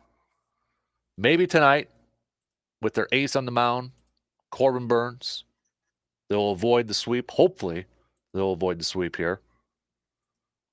They're going up against Lance Lynn, veteran Lance Lynn, acquired before the trade deadline. Let's kind of do a little. By the way, this was a little nugget. Wayne Miley's first start since that in Dodger Stadium, since that 18 playoff game where he pitched 1 inning. Didn't realize that. I guess it kind of makes sense though too when you think about it. So, anyways, Burnes looking for his 10th win of the season. He's looking for a little bit of a bounce back game coming up here too. He was a little human. Well, let's call it last Friday there. So maybe looking for a little bit of a bounce back game going up against the Dodgers tonight. It was that game on the 11th against the White Sox where he allowed 5 earned runs, did have 5 strikeouts, gave up 8 hits, 5 2/3 of an inning. But you look at the lineup here with the Dodgers lineup and their numbers against Corbin Burnes throughout their careers. Hayward 12 at bats, 333. That he's the only one with double digits. You got Rojas 9 at bats, 222. Not a ton of success. Freeman, 8 at bats, 375. That's pretty darn good. So other than that, you got about a couple games worth. Smith 6 at bats, 167. But maybe not as much experience as you would think. Muncie's 0 against Corbin there. Flip side, Lance Lynn, 9-9, 5.88 ERA so far on the season. But when you look at his last 3 games, last one coming against Colorado, 5 innings, no earned runs, picked up a win. The 6th against the Padres, 6 innings, 1 earned run, 4 hits. August 1st against Oakland, 7 innings, picked up the win, 3 earned runs, 7 strikeouts. So he's been last couple games there, he's been pitching pretty darn well. We'll see if the Brewers can get after him. But looking at some of the lineup or the Brewers lineup against Lance Lynn and career numbers over there. Yelich 15,200. Mark Canha, who finally got his first home run as a member of the Brewers last night. He's put up some really good career numbers against Lance Lynn. 17 at bats and he's 471. Come on, Mark. Help us, Mark. Help us, Mark Canha. You're our only hope tonight. No home runs, but a couple RBIs. Victor Caratini, just 5 at-bats, but he's 400. Santana, 15 at-bats, 200 against him. Willie Adames, 9 at-bats, 222. So, I don't know. Hopefully a theme, and I feel like we're a broken record, but it's always going to be this throughout the rest of the season and into the postseason, if they get to the postseason. Bats, bats, bats. You have to get more than 2 and 3 hits in a game. Take some of the pressure off the pitching staff here, for crying out loud. Have to get after Lance Lynn. Have to put up a number early. Give some support to Corbin Burns tonight, for crying out loud. And can't believe we're saying this, but after the last couple games, play better defense. Don't give them any freebies. The Dodgers don't need any freebies. They don't need extra outs. So knock it off. Knock it off with the stupid errors. All right, for a team that has been one of the best defensive teams in all of Major League Baseball this year, stop it. Okay? Stop it. Pick up the win, avoid the sweep, get a little bit of confidence as you head to Texas starting tomorrow night. This article, I think it just posted up on our Sports Talk Facebook page, but it's from Tom Verducci, who's covered baseball for a long time, Sports Illustrated and such. And it was a couple days ago. This article is a couple days old. So, but I just found it the other day, and it was kind of interesting here. But and it talks about Craig Counsell. It mostly focuses on Craig Counsell and his ability to win one-run games. I mean, the title of this thing is "The Brewers Cracked the Code to One-Run Games Just in Time for Playoff Baseball." Led by manager Craig Counsell, they're once again proving it can play some of its best baseball when the margins are tight. Now, I won't read this whole thing for you. I'll just kind of give you some of the nuggets, some of the notes on here. I love this line from Mr. Tom Verducci. If the baseball gods laugh at the randomness of who wins close games, why is their manager Craig Counsell the best who ever lived at cracking the code of one-run games? Now, you read some of the quotes from Counsell in this, and it's clearly evident he would prefer not to always, win a lot of games by one run. I don't know of any coaches or many coaches or players who prefer that. They probably would like comfortable victories more times than not. But looking at some of this stuff, and some of the numbers that Verducci uses to back him up, it's kind of interesting. The Brewers have won more one-run games than they've lost for 7 straight years. Most impressively, Counsell, the longest tenured manager in the National League, wins these close games more often than any manager ever, according to Sport Radar. He passed Hall of Famer Earl Weaver just the other day against the White Sox at 3-2 game. And then they go through the numbers there and winning percentage between Counsell and Earl Weaver and such. I mean, it could go back and forth depending on some of these here. But, and I get it, it's an impressive number. It's an impressive winning percentage. Counsell, Brewers, one-run games. And Verducci does note that, and Counsell also noted it. They've also benefited from having some good closers, back-end bullpen pitchers the last few years. Hader, Devin Williams this year, Jeffress, Corey Knebel. That's helped them out. having starting pitchers like Corbin Burns, Brandon Woodruff, Freddie Peralta, Wade Miley, those guys over the last few years, those have been big reasons why. And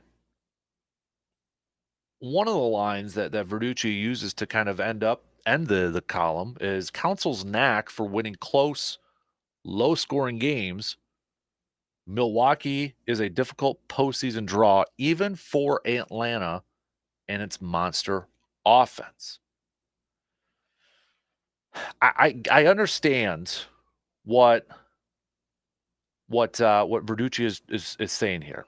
And again, the numbers he puts out there. So Council's got a .575 winning percentage in one-run games, and he goes on to say how much of that list can be attributed to managerial skill and how much to simply having good teams. He says, try this, compare Council to Weaver when it comes to how they do in one-run games against all other games.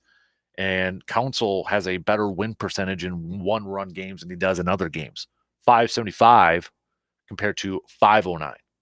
Council's teams are more likely to win a one-run game than games decided by multiple runs. That's impressive, though the man most responsible for it is hardly impressed. Again, that seems typical for, I would imagine, from any coach or any manager out there. But great numbers, cool statistics. But what that also tells me, too, is that it's put so much pressure on your pitching staff. You're putting a lot on their ability. And then I get when you have pitchers of the caliber that the Brewers have, yeah, you put a little bit more on your best players. You put a little bit more on your leaders. That's a given for any sport, whether it's the quarterback of your football team or your top player on your basketball team. You put a little bit more pressure. You put a little bit more responsibility on their shoulders. That's why they're there. That's why they're some of the best. But that also means for the Brewers' sake, when you rely on your pitching and you rely on your defense, you have to play almost perfect baseball. You have to almost play perfect baseball, error-free baseball every single night. Because if you know you're not going to get a lot from your offense, from your batting lineup, you know this. You know they're going to be low-scoring games. That puts a lot of added extra pressure on that pitching staff and on your defense in the field to make plays. And look what we've seen the last couple of nights against the Dodgers. Defense hasn't played that well. It's led to some careless, stupid errors. And it looks like you can't match up against teams like the Dodgers. So while it's an interesting article, it's got some interesting nuggets, cool nuggets.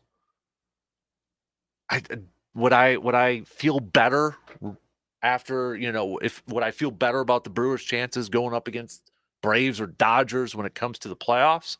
Not necessarily. I mean, we all know that they got good pitching when they're healthy. We all know that they mostly for this season, outside these last couple games, have played good defense. But it takes runs to win ball games. And right now the Brewers have one of the poorest offenses in all of baseball. Pitching can carry you pretty darn far into the postseason. If they get hot and if those pitchers are rolling, they got a shot to advance. But you still need a little bit of offense out there. And once in a while, it would be nice to take off that pressure off of your pitching staff and off of your defense. Help them out a little bit more. Because we're not always perfect every single day. Teams aren't always perfect every single day. All right. We got to do a little receiver defer. Usually, Bob's in, but he's out today. So, if anybody has any receive or defer questions, send those puppies on over, okay? 715-830-1912. Text it on over, please. 715-830-1912. Or post it up on the video stream, Twitter, Facebook, whatever, okay? Whatever. But if you got any good receiver defer questions that you want to hit me up with, I would love them. I would love them. Let's take a quick break, and we'll finish up the second hour here after these few words.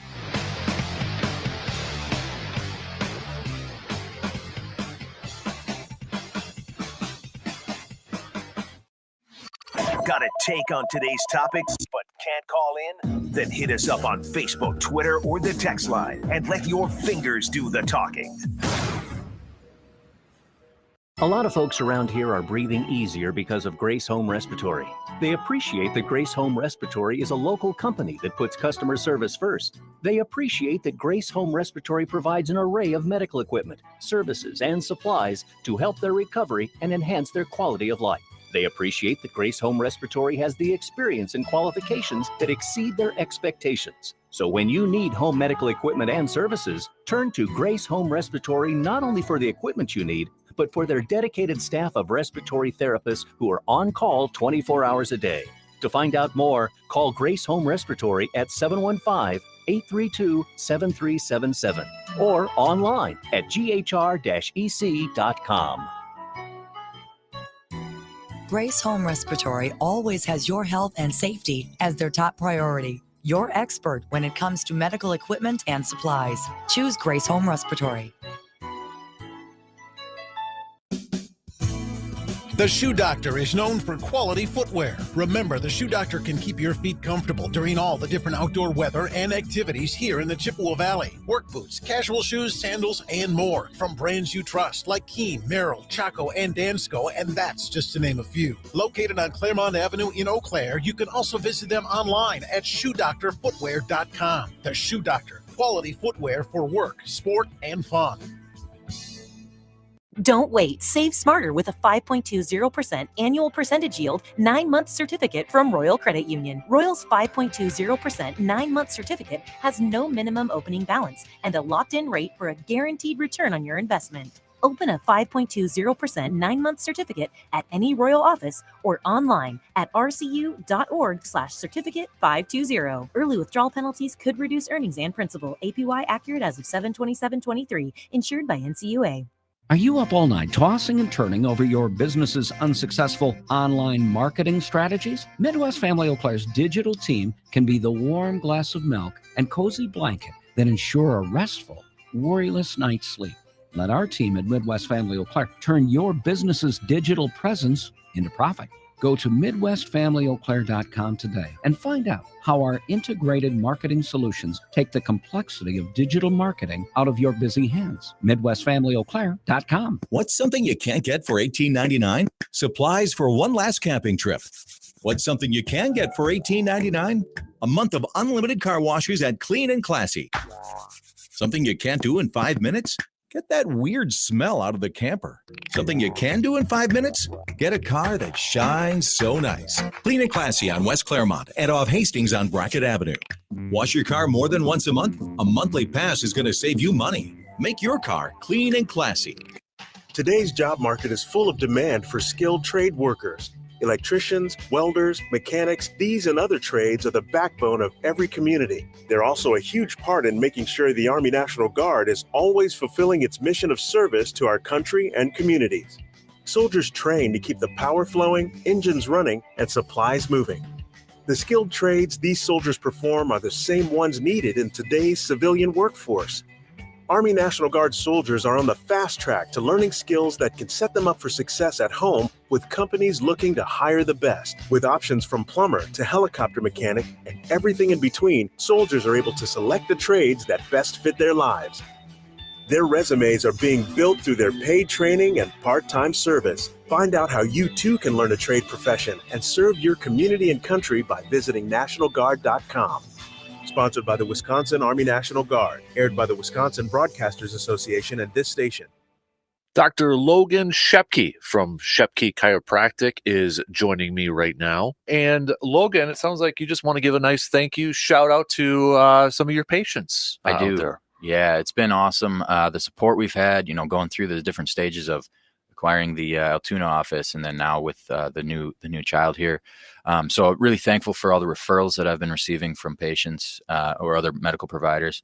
and the support from my existing patients. You guys have been awesome. So shout out to you guys. Awesome. That's great to hear. And, looking at the calendar here quickly too, we got football coming up with those youngsters with camp. So it might be a good time to maybe make some appointments and get adjusted before camp and even during football season. Absolutely. All ages. Yeah. Get in, get yourself straight, and then hit it hard. Yeah, definitely. And be safe out there too, right? That's right. Exactly. So again, big thank you to everybody who's stopped by to Shepke Chiropractic. And if you want to make an appointment, where do they go to? ShepkeChiropractic.com. You don't have to live in Britain to get what the New York Times calls the best of British telly. Stream the UK's most brilliant series only on BritBox. Unlock acclaimed favourites including Vera and Stonehouse, starring Succession's Matthew McFadden. Plus, don't miss upcoming original dramas like Archie, the story of Hollywood's greatest leading man, Cary Grant. Lose yourself in Britain's best entertainment, only on BritBox. Start a free trial at BritBox.com. There aren't many people as sports smart as he is, so he tries to use tiny words so people like me can easily follow along. That doesn't make sense. The Dan Kasper Show.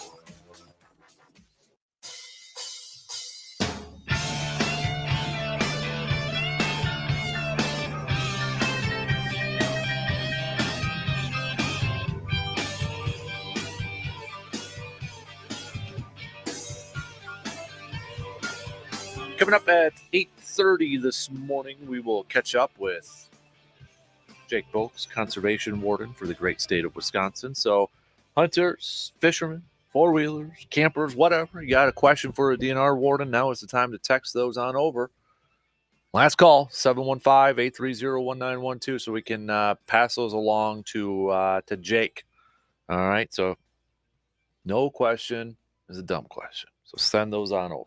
All right. Jake wants to help you out and answer those questions. I don't know if anybody else noticed this, and I don't know how long it's been up. But I was driving in this morning on Hastings, about 3-something this morning. And, like the digital billboards over there. Luke Fickell one up there. Luke Fickell and the Badgers wishing best of luck to all the high school football teams out there. Oh, that's pretty cool. So if you're driving like on Hastings, I'm sure there may be another ones, but they got like that digital billboard up there. Oh, Luke Fickell is like 3-something, and all of a sudden Luke Fickell pops up right on the screen. I'm like, what the heck? That's something cool. And I know ever since, I don't know if it's a Luke Fickell thing or it's just, Badger football has changed. Obviously when Luke Fickell came in, we've seen a lot of updates. The billboards first came in when Luke Fickell was there, the recruiting stuff and that. So I don't know if that was a Luke Fickell idea or a McIntosh or just somebody had this like, okay, we're going to start doing this now. We got a new coach. We got a new regime in. We're going to, do a bunch of stuff that we've never done before. But I thought it was pretty cool. To see that. Well done, coach or the Badgers out there. Let's catch up on a couple text. Reminder, if you're just joining us, I'm looking for people to say just good morning to me.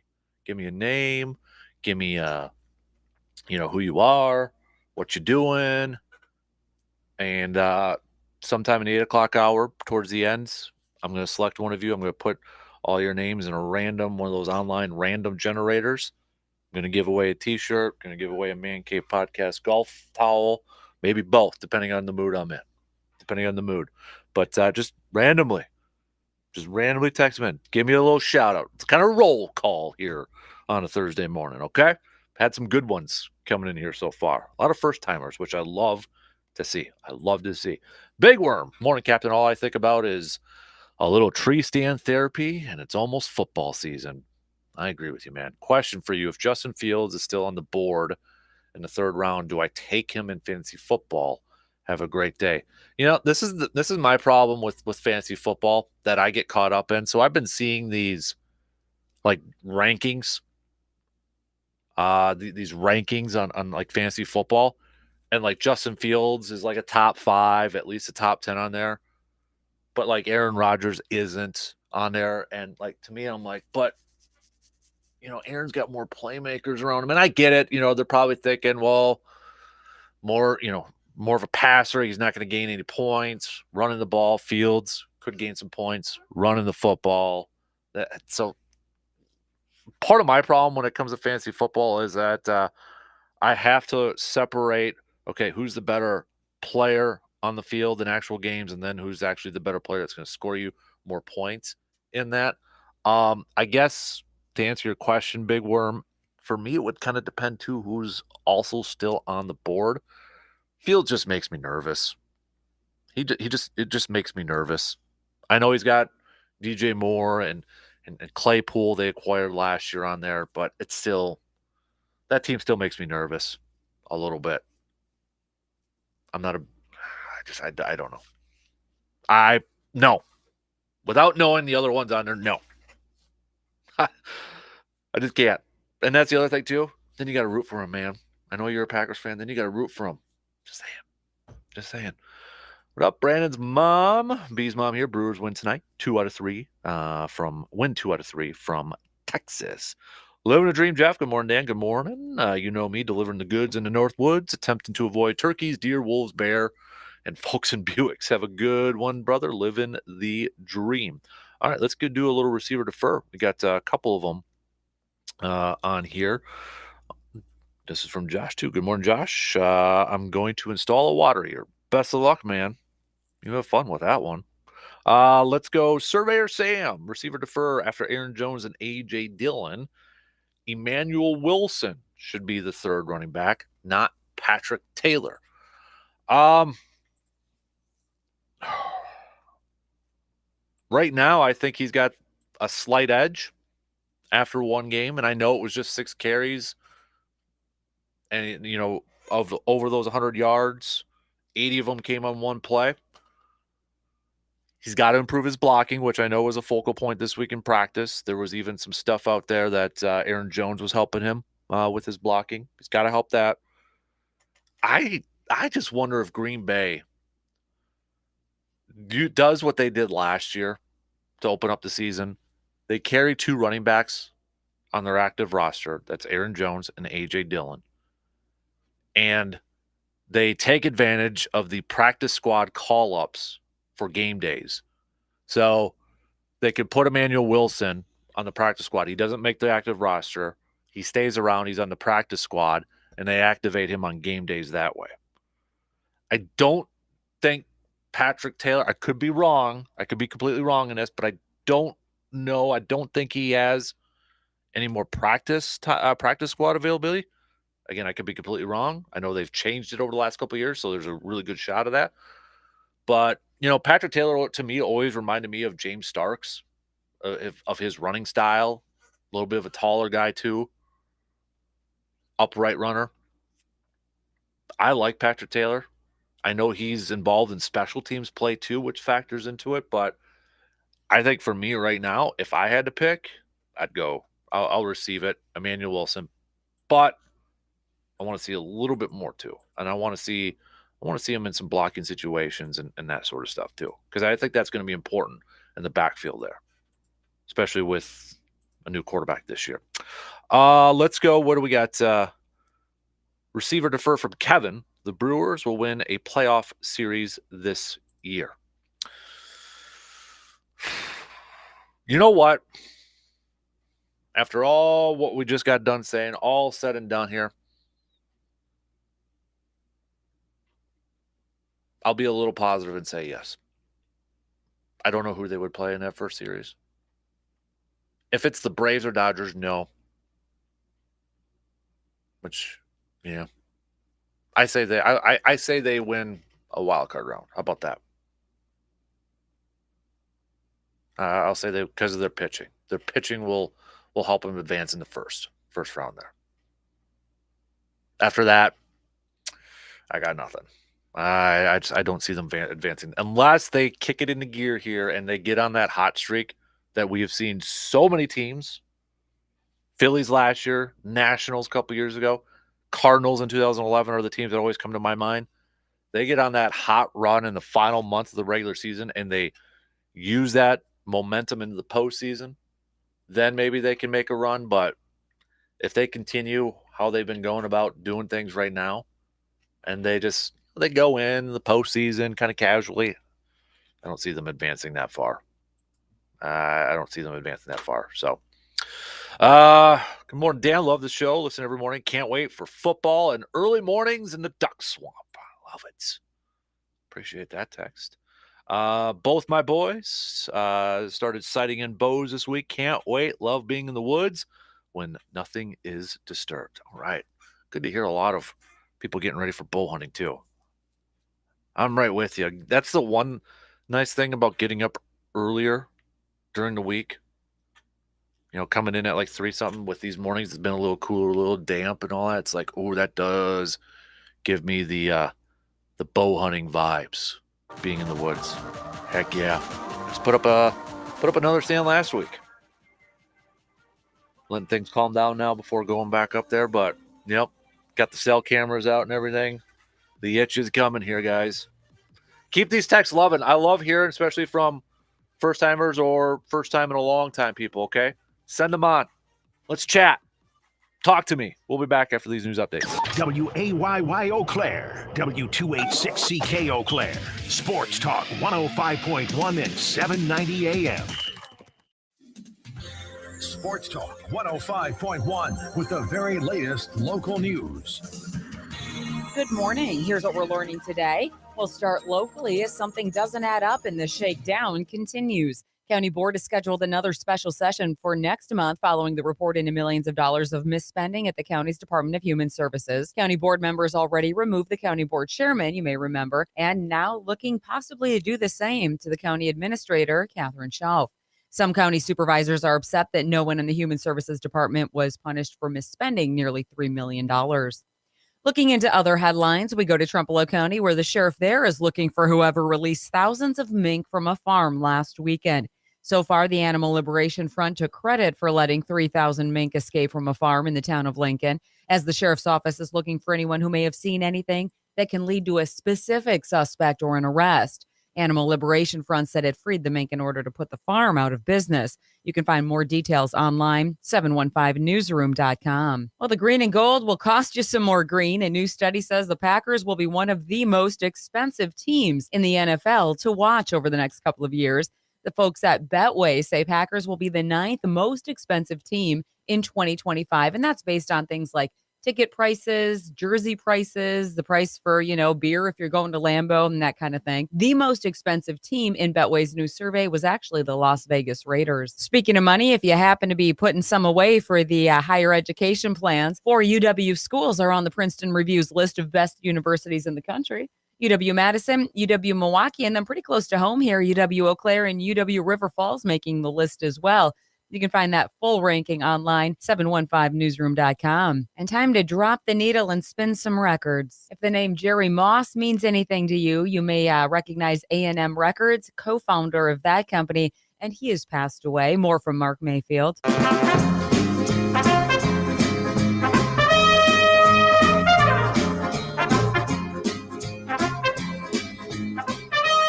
A&M rose to prominence in the 1960s behind the Tijuana Brass, growing even more in the next 2 decades. The label continued to boom thanks to groups such as Styx, Supertramp, Peter Frampton, The Police, The Go-Go's, Bryan Adams, and Janet Jackson. Both Moss and his business partner Herb Alpert were inducted into the Rock and Roll Hall of Fame as non-performers in 2006. I'm Mark Mayfield. That's exactly the guest list at the next Dan Kasper Open. He's planning ahead to next year. This is who he wants on his golf team. Supertramp, Peter Frampton, The Police, The Go-Go's, Bryan Adams, and Janet Jackson. For Sports Talk 105.1, I'm Morgan McCarthy. In the wake of last night's storms, we do have a much quieter start this morning with breezy winds out of the northwest, going to keep us on the cooler side for today with highs reaching the mid-70s, also bringing the return of some of the wildfire smoke. That said, air quality alerts will remain in place until 6 o'clock on Monday morning. Intervals of clouds and filtered sunshine take us through the evening, lows dipping to the low 50s, and a seasonable day tomorrow with filtered sunshine and highs in the low 80s. I'm Skywarn 13 meteorologist Mike D'Andrea. You want to feel important. You want to be part of something bigger, something that matters and can help change things. You want to feel like you belong. We know. We felt that way too. And that's why we did something about it. We aren't just Army National Guard soldiers. We are normal people just like you. But our part-time service in the Army National Guard means we get to be more. When our communities are in need, we get the chance to stand up and do something about it. We get to serve in our own region and help the people we call neighbors. From the lake shores of Ohio, Michigan, Wisconsin, and Minnesota. The fertile fields of Indiana, Illinois, and Iowa to the wide open plains of North and South Dakota. We are here for our hometowns. And together, we can make a difference. Take on your legacy. Visit NationalGuard.com to find out more. Sponsored by the Wisconsin Army National Guard. Aired by the Wisconsin Broadcasters Association and this station.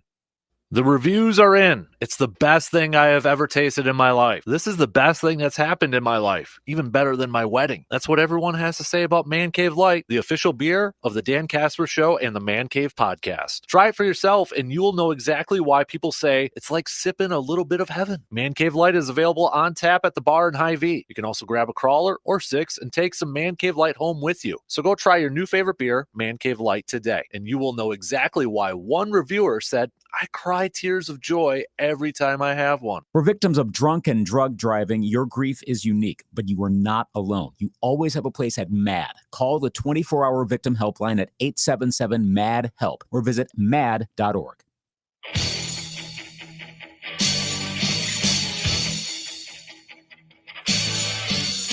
Let me ask you something. Did you name your firstborn after a football player? Hell yeah. Did you spend your honeymoon going to a football game? Oh, you betcha, yeah. Do you spend most of your free time hanging out in your man cave? Yes! If you answered yes to all the above, then you, my friend, are a serious sports fan just like Dan. Yes! This is exactly where you belong. Sports talking and BSing is what we do best. What? Did we just become best friends? Yup! So rise and grind, people, because the Dan Kasper Show is on the air. You serious, Clark? Right now. Showtime!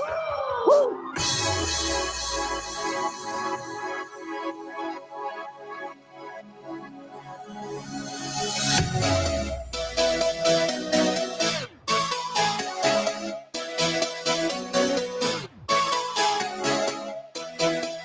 Final hour on this Thursday morning. Good morning, everybody. Appreciate you tuning in wherever, however you're tuning in. Radio dials, 2 of those, 105.1 FM, 790 AM online, sportstalk1051.com. Got the app, your Google and Alexa home devices. Video stream up and rolling as well. You got James on there. James, I missed this receiver defer and your other comment, but James saying, good morning, Dan. Just got done with my bike ride. I was at practice yesterday. Just going through some of my picks of the day. Always fun to watch the Pack even practice. Receiver defer. The Packers will not bring in a different kicker since they spent a draft pick on Anders Carlson. I try to be an optimist, but some of the misses at yesterday's practice, yikes. Yeah, I was kind of following along with that online, and I missed that 1 and a 2 minute drill at the end there, and I saw that he stayed after practice and worked on his kicking. Like they're going to ride it out. I disagree with it, but I feel like they're going to ride it out with him. I feel like they've got a lot of confidence in Rich Bisaccia. Rich Bisaccia has known him since he was a high schooler, going into college at Auburn, worked with his older brother, Daniel Carlson, former Vikings kicker, went to the Raiders and kind of changed his career, resurrected his career. So I feel like they're putting a lot of faith into Rich Bisaccia to work with Carlson and get him back on track. So I disagree with it, but I feel like they're going to ride through it. And this season is going to be very nerve-wracking, anxious, and maybe some frustration every time we line up for an extra point or a field goal. It's going to be that way all season long. I hope the kid succeeds. I hope he has a really long career and a great career. But until we start seeing a little bit more consistency, this year is going to be very anxious from the kicking position. It is. And I feel like they're going to ride it out. They're going to ride it out this year. So that's my thoughts. But sorry I missed that a little bit earlier there, James. Big thanks to everybody who has been texting in. This is a lot of fun. I love the comments that are coming through. I appreciate everything that you guys are texting through here too. In case you're just joining us, I'm looking for anybody to text in. You could just say good morning, give me your name, what are you doing, what's up, what's going on with you. Even if you haven't texted in before, do it now. And then in about, let's say, 40 minutes, about 10 to, I'll put everybody's name in like one of those online, like random generators. Not your names, but like in the order that the text came in. So you were assigned a number. I'll put them in there, and I'm going to send a Backyard Dreams tee or a Man Cave podcast golf towel to you. I really appreciate it. And sometimes it gets lonely talking to yourself. Somebody had texted in asking, is it hard to do a 3-hour talk show by yourself? Don't know your name, but that's a really good question. Sometimes yes. But I don't know, I love talking sports and talking with all of you. That's why I love it when you guys text or tweet or comment on the video stream, because I want your opinions, because everybody's got opinions. They're like yesterday's, right? Everybody's got opinions. So I don't feel like there's any right or wrong answers. I just like talking sports with people. So sometimes it could be, especially in the months of July when it's just a lull of a season kind of going on. But for the most part,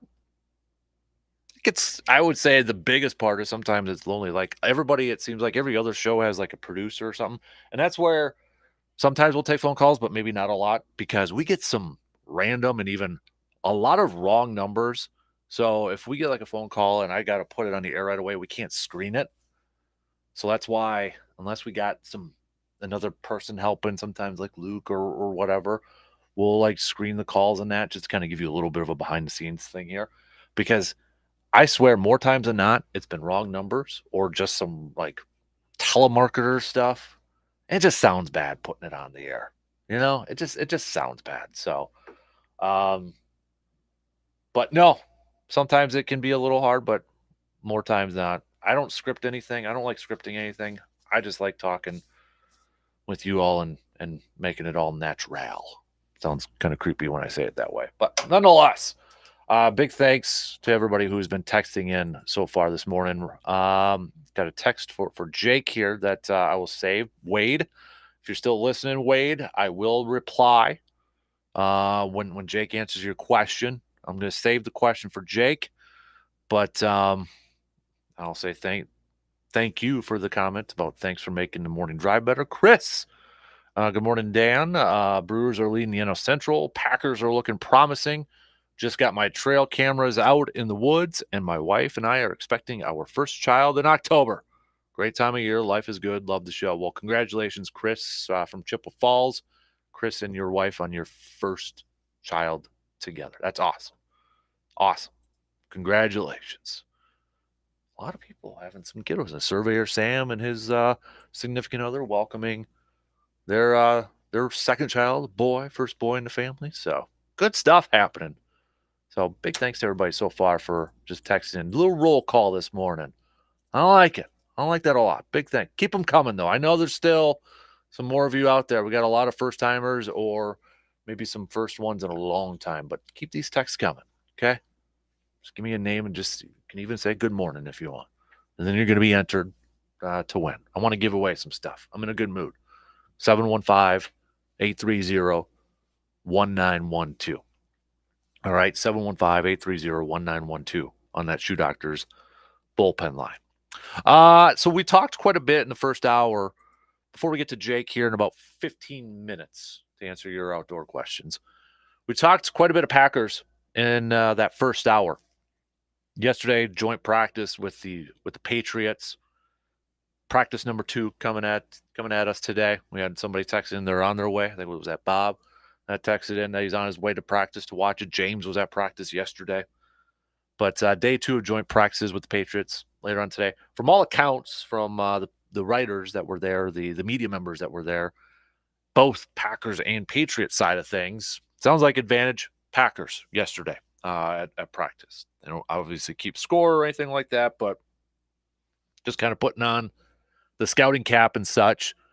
It sounds like it was the Packers' advantage yesterday. Sounds like Jordan Love had a I think it was Matt Schneidman that used the phrase above average day for Jordan Love, which he said that's what the Packers need from him, above average. Was it 16 of 28? You'd like to see that maybe get a little bit closer there, but 3 touchdowns and no interceptions against Bill Belichick's defense over there. The two things that we really highlighted from the first hour here was the potential of Rasul Douglas moving over to safety. Matt LaFleur threw out that possibility yesterday before practice. And it wasn't necessarily because of, they're rotating guys in with Savage for that starting safety reps. It first started off with Rudy Ford, mini camps, OTAs, and it was Jonathan Owens the last couple weeks. But yesterday, Tarvarius Moore getting reps with the ones. So they've been doing this rotation, guys coming in. So he didn't say it was because of that. But I do think it's another factor in it. I do think it's another factor in the potential of Rasul Douglas playing safety. But it was brought up because of the play of Carrington Valentine and trying to maybe find ways to get him on the field. The 7th-round rookie from Kentucky has been having himself a good preseason, a very good preseason, very good training camp. Had a good preseason showing last Friday, and he continues to make plays. So Matt LaFleur, in a phrase that he probably should copyright, said, might have to find out ways to put our 5 best out there, 5 best secondary players out there. Jair, Rasul, sure he's putting Savage in there, although I'm sure some would question that. At this point, Keyshawn Nixon, and I think, he pretty much said Carrington Valentine right now is probably a top 5 secondary player for him, defensive back for them.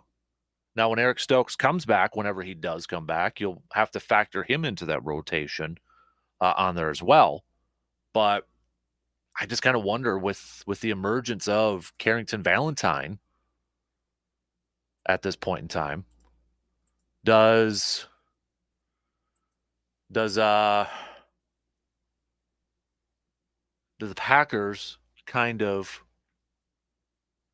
push back, or not push back? What I'm trying to say is be a little bit more cautious, is what I'm trying to say, is with Eric Stokes still on the PUP list. And at the beginning of camp, it sure sounded like from Matt LaFleur's comments that, hey, Eric Stokes, and he put Rashawn Gary in that category while Rashawn Gary's already practicing, could get some work in a training camp before week 1. So it seemed like they were on track to potentially begin the season, because you take them off the PUP list in training camp, you're going to have them on your 53-man roster to open the season. But the fact that they haven't taken them off that PUP list yet, part of me wonders, is it because of the emergence of Carrington Valentine, so they can be a little bit more cautious? They don't have to necessarily push it. And then Stokes starts the season on the PUP list, misses those first few weeks, and then you activate him. Because once you take him off the PUP, you can't put him on the PUP list and do the whole, miss first few weeks of the season. So I kind of wonder if part of it is that they're just being very cautious now, because they got a little depth at that corner position. Now, that depth could change in a heartbeat, knock on wood, due to an injury. You hope that doesn't happen. But I think Rasul Douglas, if he does end up playing safety, I think he's a guy that could succeed at it. And I think it's a position that could potentially keep him in Green Bay long term. Because Rasul Douglas, a couple of years ago, he signed that contract with Green Bay. Let me bring it up here, but I believe at that time it was a 3-year deal after, Packers picked him up and he had that, breakout season. It was a 3-year, $21 million deal with the Packers. So he's under contract for next year, but he's got a cap hit of $11.6 million next year. If the Packers were to move on from him, they would actually open up $6 million, about $6 million, $6.5 million roughly.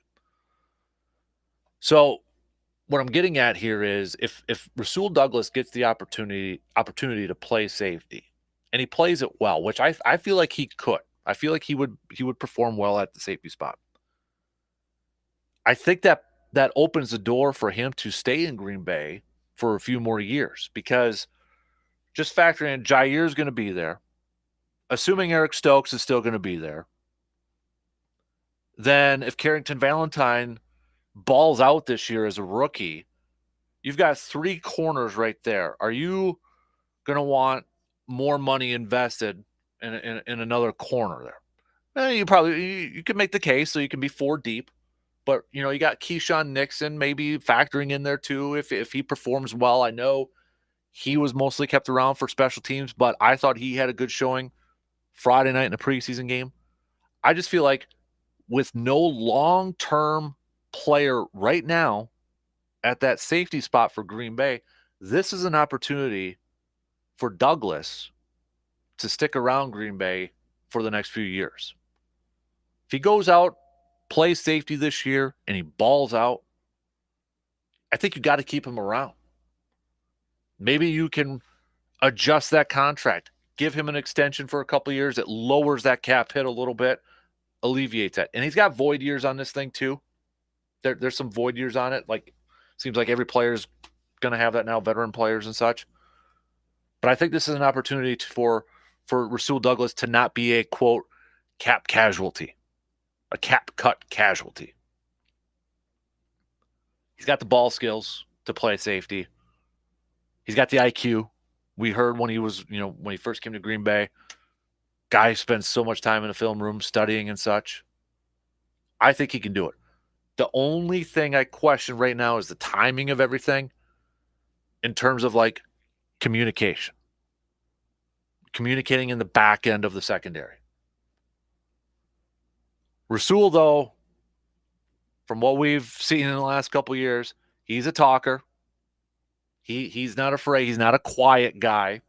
He may seem like that on the field, but you talk to some of the media, you talk to some people around. He's a talker. So he's not afraid. It's not like he's not afraid to talk or he's a shy guy or anything like that. It's just the proper communication, adjustments, coverage assignments, that sort of thing. You want to make sure that's crisp on the back end. That would be the only thing I would like to see them is him getting reps there so they can work on that. And maybe they're doing that behind the doors. And it's just something we're not seeing. Because Rasul yesterday, maybe he was having some fun with the media, but he already proclaimed himself as the starting, quote, starting safety for the Green Bay Packers. And if that is the case, you kind of wonder, does that take a job from one of these guys that has been battling it out for one of those safety spots? And you kind of wonder, does it take Rudy Ford's job? Now, I don't know. Maybe it's just part of the rotation thing. But Rudy Ford, a guy that was getting the ones earlier on in OTAs and mini camps and such, he's down to 13 reps. So does that mean his stock is dropping and he's at that line? Maybe. Initially last year, he was brought in after the Jaguars released him because he was a special teams guy. He was known for a special teams play. But he made some plays, playing defense. The Cowboys game of note last year. A couple picks in that. But you kind of wonder now, they bring in Owens. Tarvarius Moore's been having a good camp. We know Dallin Levitt's going to be there for special teams. He's their special teams guy. That's 3. That's 3 safeties right there. Savage, 4. Douglas, 5. Anthony Johnson Jr., who's now getting second team reps. You don't keep 6 safeties. Unless they still factor in Rasul Douglas as like a corner, but they're going to put him at safety. Something to watch. The other highlight from yesterday, though, that we talked about in the first hour was another good day for Luke Musgrave, the rookie tight end. And he did something yesterday at practice that pretty much indicated how much trust or how much they being the Packers and LaFleur in the offense, how much they view him as a focal part of this offense's success this year and going forward. They ran a jet sweep with the guy, a tight end, in the red zone, 7-yard line. 6'6", 250-pound tight end running a jet sweep. Now, it didn't go for a whole lot, But the fact that they have it in the playbook, they thought of it. I'm kind of quoting Matt Schneidman here. I think tells you a lot about how LaFleur and the Packers view the type of player he is. The one thing that has just been a constant theme about Musgrave so far in camp, in training camp, and these games from his teammates has been speed. Love talked about it yesterday. Elton Jenkins talked about it earlier. Kenny Clark talked about it earlier. A 6'6", 250-plus pound athlete that has speed. When was the last time Green Bay had something like that? Maybe Finley? I don't even know if Finley was that big. Finley was tall, but I don't know if he was 250. Maybe. I don't know. I'll have to look it up. But it's been a while, right?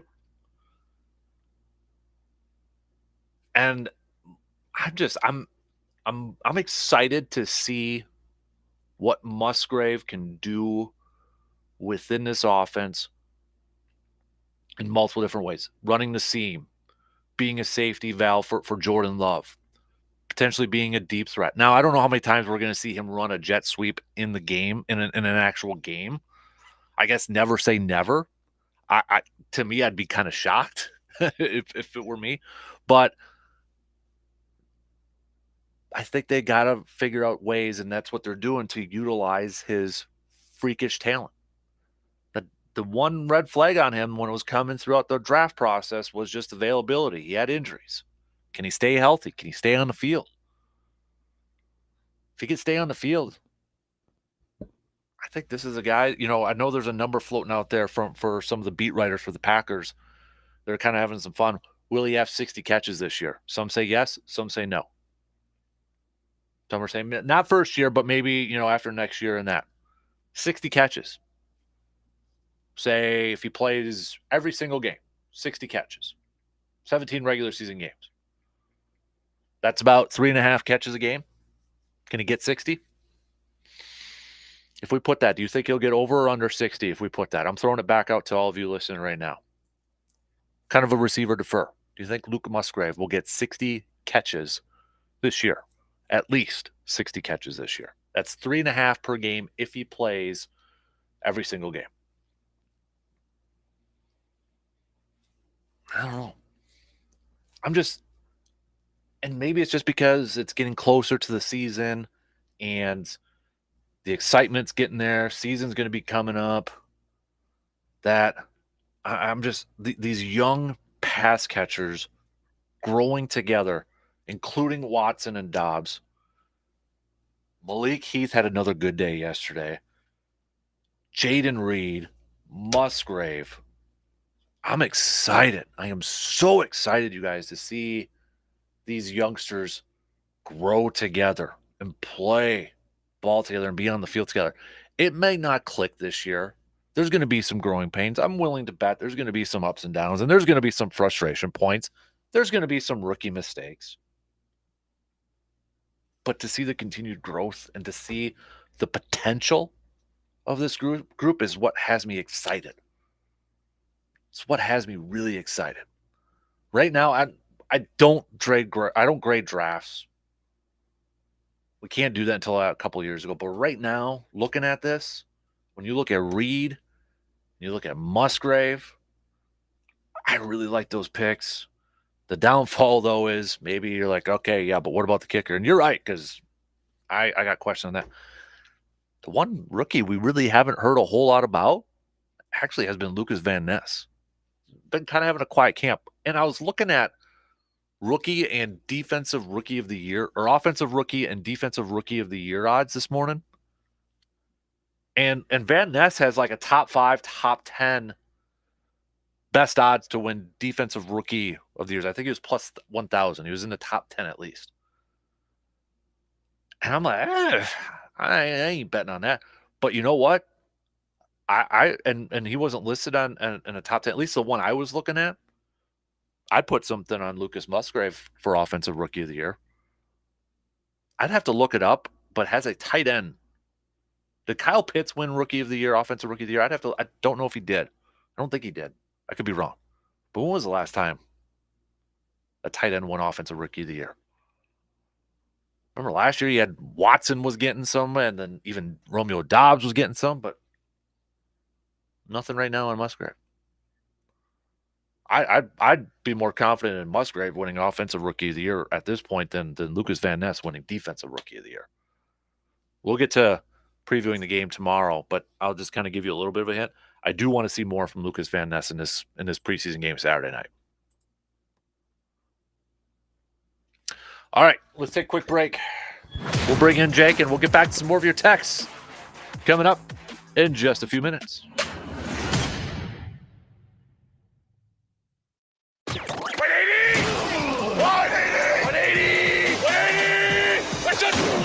The Dan Kasper Show will be right back.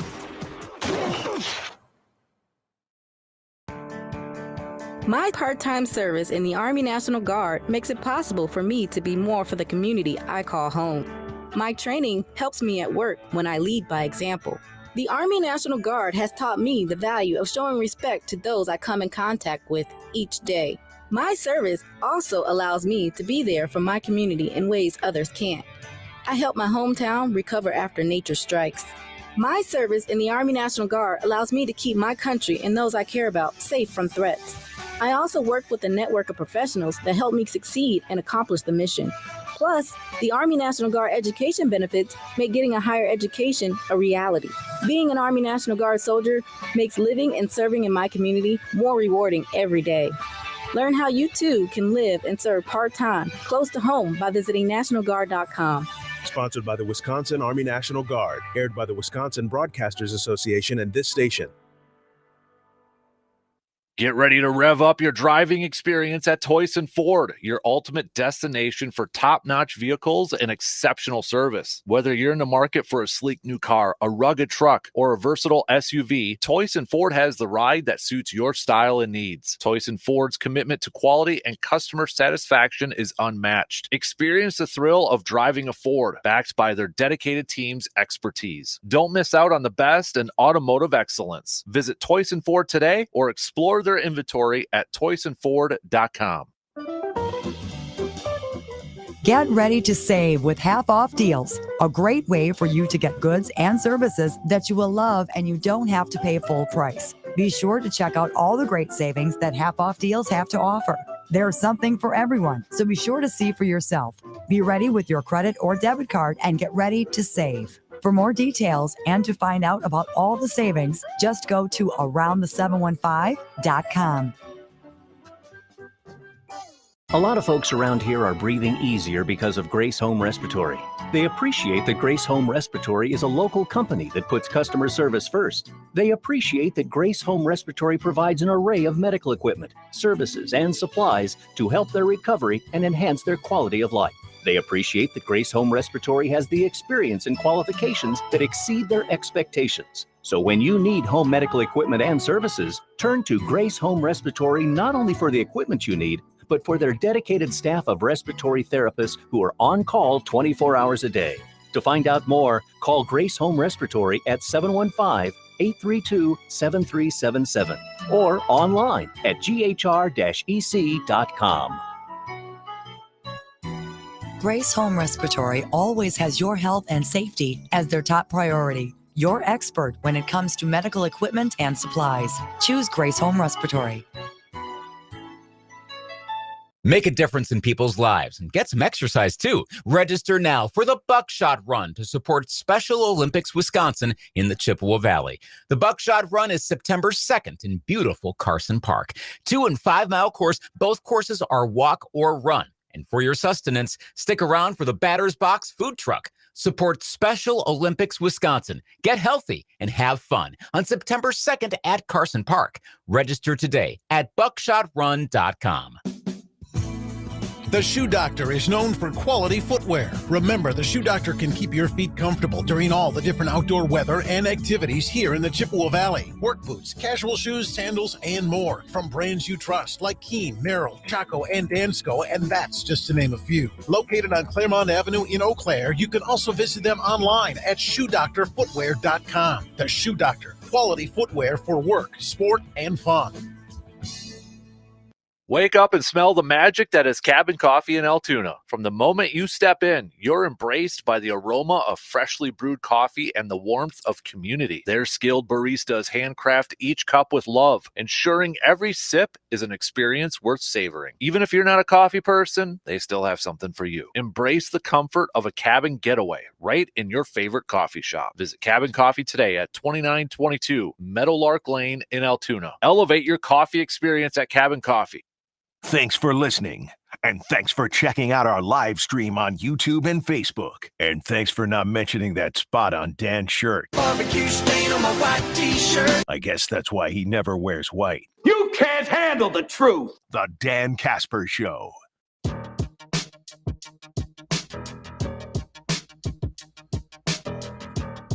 There's a cool event coming up Saturday, September 19th. Saturday, September 19th, 10 a.m. to 3 p.m. at the VFW on Star Avenue. The Card Collecting Club presents Sports Cards Kickoff for Kids. This is a free event for the kids. You got some goodie bags. They got some games. They got activities that'll be going on throughout the day. They even got some silent auctions up for some of the adults and such, or adults buy it for your kids and such. But really cool thing. If you remember about a month or maybe a couple months ago, we talked to Brian to highlight this event and the card collecting club that he has started. Brian, a local teacher in the area, but obviously with card collecting has gotten, I should say, back in the game the last couple of years here, has gotten really big here again. But they're doing some awesome work with card collecting club and helping out some kiddos with the hobby and such. But really cool event coming up September 19th, Saturday, September 19th, 10 a.m. to 3 p.m. Again, it's the VFW on Star Avenue. You can get some more details. Make sure you follow them on Facebook there too. Just look up Card Collecting Club. They're posting up pictures of some of their silent auction items and some other info on there too. So a lot of good stuff there. All right, we'll get back to some more texts coming up here in just a sec, but you know what time it is. Answering your questions and giving you the tips you need to be successful and safe in the outdoors. It's time for your Outdoor Tidbits. Have a question you'd like answered by Jake? Send it to us, and we'll ask for you. All right, it's time to talk to Conservation Warden, Mr. Jake Bulks here this morning. Jake, how you doing, bud? I'm doing good. How are you guys this morning? Not bad, man. I know it's been a busy week. I got my antlerless tags right away, so I know those are going hot and heavy this week. So I was able to get it, got the alarm set, and I'm ready to go now. Awesome. That's good. Yeah, I've talked to a few guys, and sounds like at least the people I've talked with have been successful. So that's good. Yeah. Really good. Hey, kind of a fun question for you first before we get to a couple more here. But our good friend Surveyor Sam, he's thrown this out to all the hunters listening right now, so anybody can text him. But I'll ask you too, Jake. He says, DK, 2 questions for all the hunters. What do you do in the tree stand, and what is the snack that you bring? So he says he gets a few books to read every year, and it's always an oatmeal cream pie that he brings. You do anything in a tree stand? That sounds good. When I'm rifle hunting, I'll try to bring a book or something like that.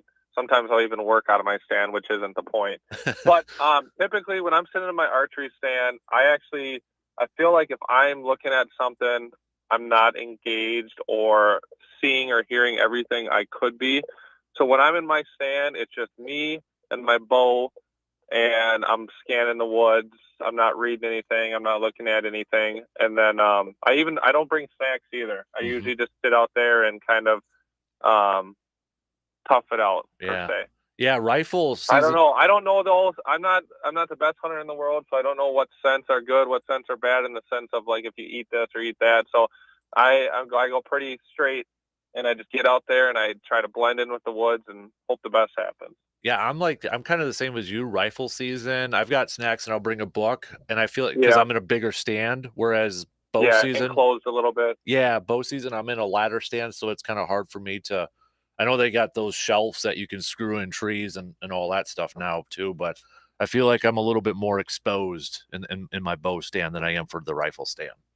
I totally agree. I feel like any movement, like everything sees it, and I've definitely been busted before. So I like to just, you never know when that deer, all of a sudden you look around and then there's just a buck staring at you from under your stand, and you're like, well, where the heck did you come from? Exactly. Been there too, man. So, hey, this was a question from Wade a little bit earlier. He said, my son will be turning 12 in March. Can he take any of the safety courses, hunters, ATV, boating, and snowmobiles before he turns 12? And when he becomes 12, be legal? Yeah. So, the short answer is yes. So basically, we don't have a minimum age limit anymore on like when a kid can take any safety courses, including like gun, including hunter.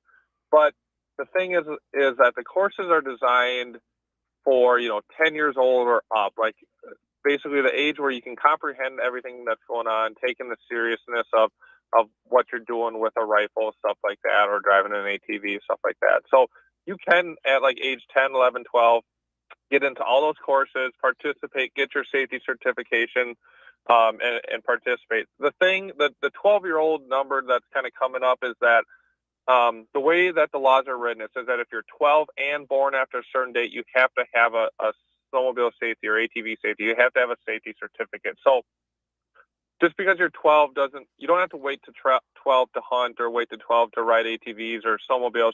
There's just going to be some more rules where maybe the hunter has to sit within arm's reach of their mentor, or if you're on a ATV, someone has to be within, either on the ATV with them, or maybe they can't be driving on roads and stuff like that because they're under 12. So there's just some certain rules that come with being under 12 versus being over 12 and having the safety certificate. So whatever you're looking at doing, just really dive into the rigs and take a look at it. It spells it out really well in the regulations. Because you're right. Was it a few years ago where they changed? Because I mean, you're probably the same age as me. Like I remember 12 was the number that I could start hunting. I could go out there and I could start hunting. But now it's like you take the course, you can go out there. Yeah, it kind of used to be.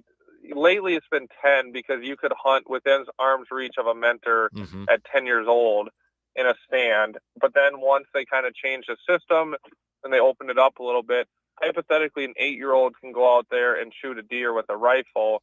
They're just going to have to hunt under the mentorship guidelines, which is like you always have to be within sight. We got to be within arm's reach of a mentor, whoever your guardian is, and stuff like that. So there's a bunch of extra rules.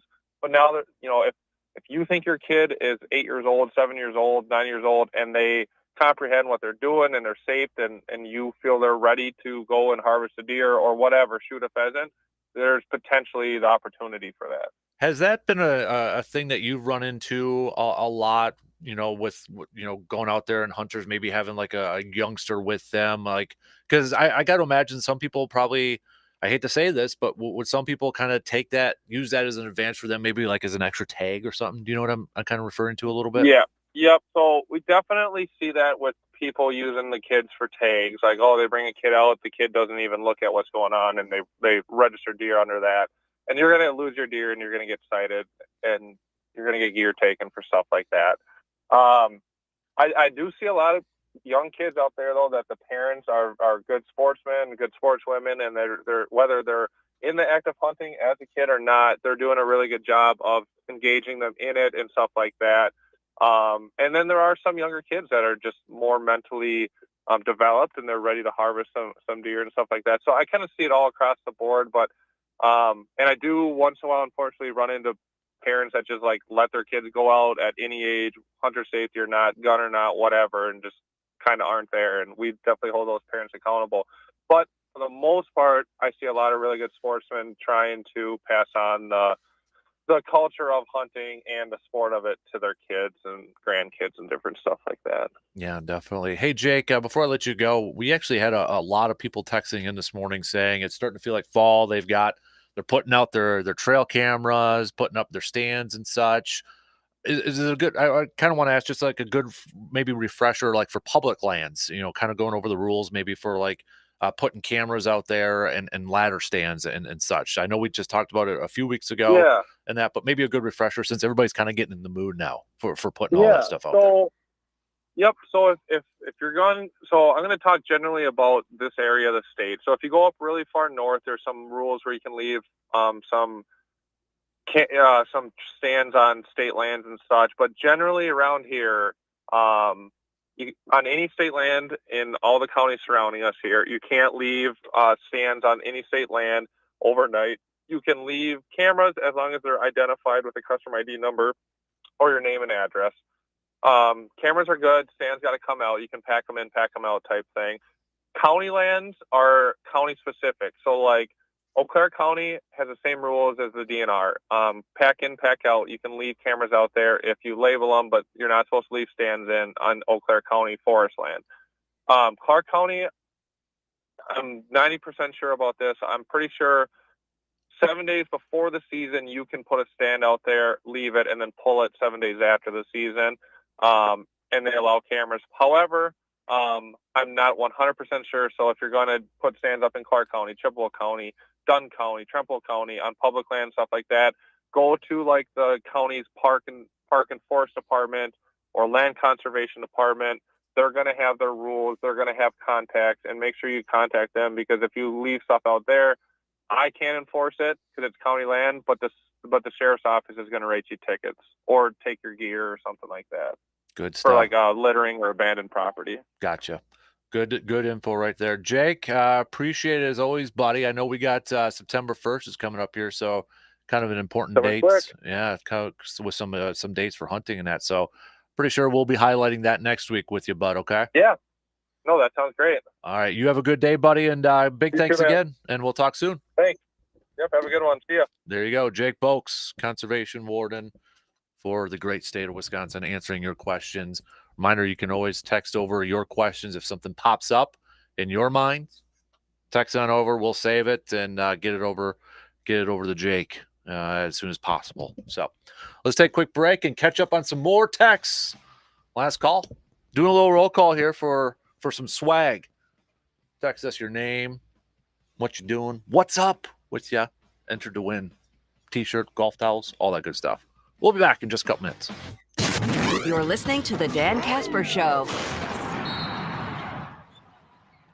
Service Master of Chippewa Valley is your local expert when it comes to fire and water damage, carpet and air duct cleaning, mold remediation, and trauma. They're when you need them 24 hours a day, 365 days a year. Trust comes in the yellow truck. Learn more at ServiceMasterChippewaValley.com. Dr. Logan Shepke from Shepke Chiropractic is joining me right now. And Logan, it sounds like you just want to give a nice thank you, shout out to some of your patients. I do. There. Yeah, it's been awesome. The support we've had, going through the different stages of acquiring the Altoona office, and then now with the new child here.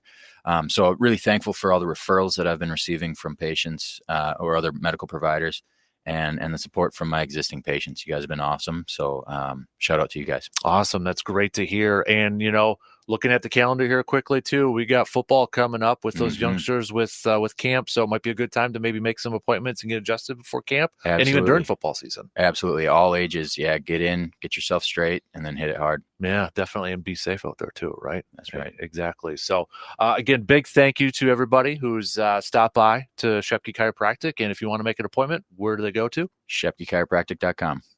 I just learned Discover credit cards do something pretty awesome. At the end of your first year, they automatically double all the cash back you've earned. That's right. Everything you've earned, doubled. All the cash back from eating at your favorite restaurant, doubled. All the cash back from that trip where you sort of learned to snowboard, that's also doubled. And the best part, you don't have to do anything ridiculous to get it. No, Discover does it automatically. Seriously, though, see the terms and check it out for yourself. Discover.com/match. Life comes with a lot of decisions. And whether you're making a choice about your career, relationships, location, or all of the above, it can be hard to know the right path before you take it. A therapist can help you map out what you really want and trust yourself with the decisions you need to get there, so you feel confident in your path and excited about the future. BetterHelp connects you with a licensed therapist online and lets you choose how you'd like to communicate with them, by chat, phone, or video call. It's similar to the professional service you'd get from an in-person therapist, but with flexible week-to-week scheduling and custom therapist matching, so you can find therapy that fits in your life. Just go to their site and fill out a brief questionnaire to get matched with a licensed therapist, and switch therapists anytime for no additional charge. Let therapy be your map with BetterHelp. Visit betterhelp.com/rightchoice today to get 10% off your first month. That's BetterHelp, HELP.com/rightchoice. Are you up all night tossing and turning over your business's unsuccessful online marketing strategies? Midwest Family Eau Claire's digital team can be the warm glass of milk and cozy blanket that ensure a restful, worryless night's sleep. Let our team at Midwest Family Eau Claire turn your business's digital presence into profit. Go to MidwestFamilyEauClaire.com today and find out how our integrated marketing solutions take the complexity of digital marketing out of your busy hands. MidwestFamilyEauClaire.com. The crack of the bat, a strikeout, or seeing the game-winning hit. There's nothing better than going to a baseball game. Hi, this is Jay from Herrick & Hart. Not everyone can get out and see a game. As a matter of fact, if you've been hurt in an accident, it's tough to get out and enjoy a game. That's where Herrick & Hart can help. Herrick & Hart are experts at helping you navigate the difficult legal process. If you've been hurt in an accident, call in the closers at Herrick & Hart in Eau Claire. You can find us online at eauclairelaw.com. Get ready to rev up your driving experience at Toyson Ford, your ultimate destination for top-notch vehicles and exceptional service. Whether you're in the market for a sleek new car, a rugged truck, or a versatile SUV, Toyson Ford has the ride that suits your style and needs. Toyson Ford's commitment to quality and customer satisfaction is unmatched. Experience the thrill of driving a Ford, backed by their dedicated team's expertise. Don't miss out on the best in automotive excellence. Visit Toyson Ford today or explore their inventory at toysonford.com. The Crohn's and Colitis Foundation have been at the forefront of inflammatory bowel disease research and care for over 50 years. Learn more about research, education, and support at Crohn'sColitisFoundation.org. Uh-oh, Brad's buzzed. Oh, yeah? Yeah, he's starting with the woots. And now a speech. I just want to say that friendship is about heart and brain. Who's with me? Good thing is, he knows when he's buzzed. And my brain is saying, when it's time to go home, somebody call me a ride. Love that guy. Me too. Know your buzzed warning signs? Call for a ride when it's time to go home. Buzz driving is drunk driving. A message from NHTSA and the Ad Council. Do you know of anyone who needs some help chasing their dreams and passions? Backyard Dreams wants to help. Email us at info@sportstalk1051.com so we can help.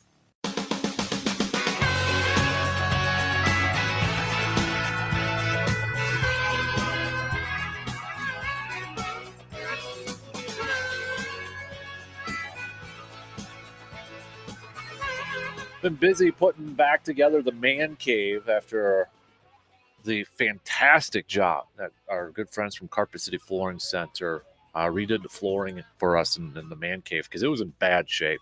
It was in really rough shapes. The tile that whoever put it in to begin with did it wrong.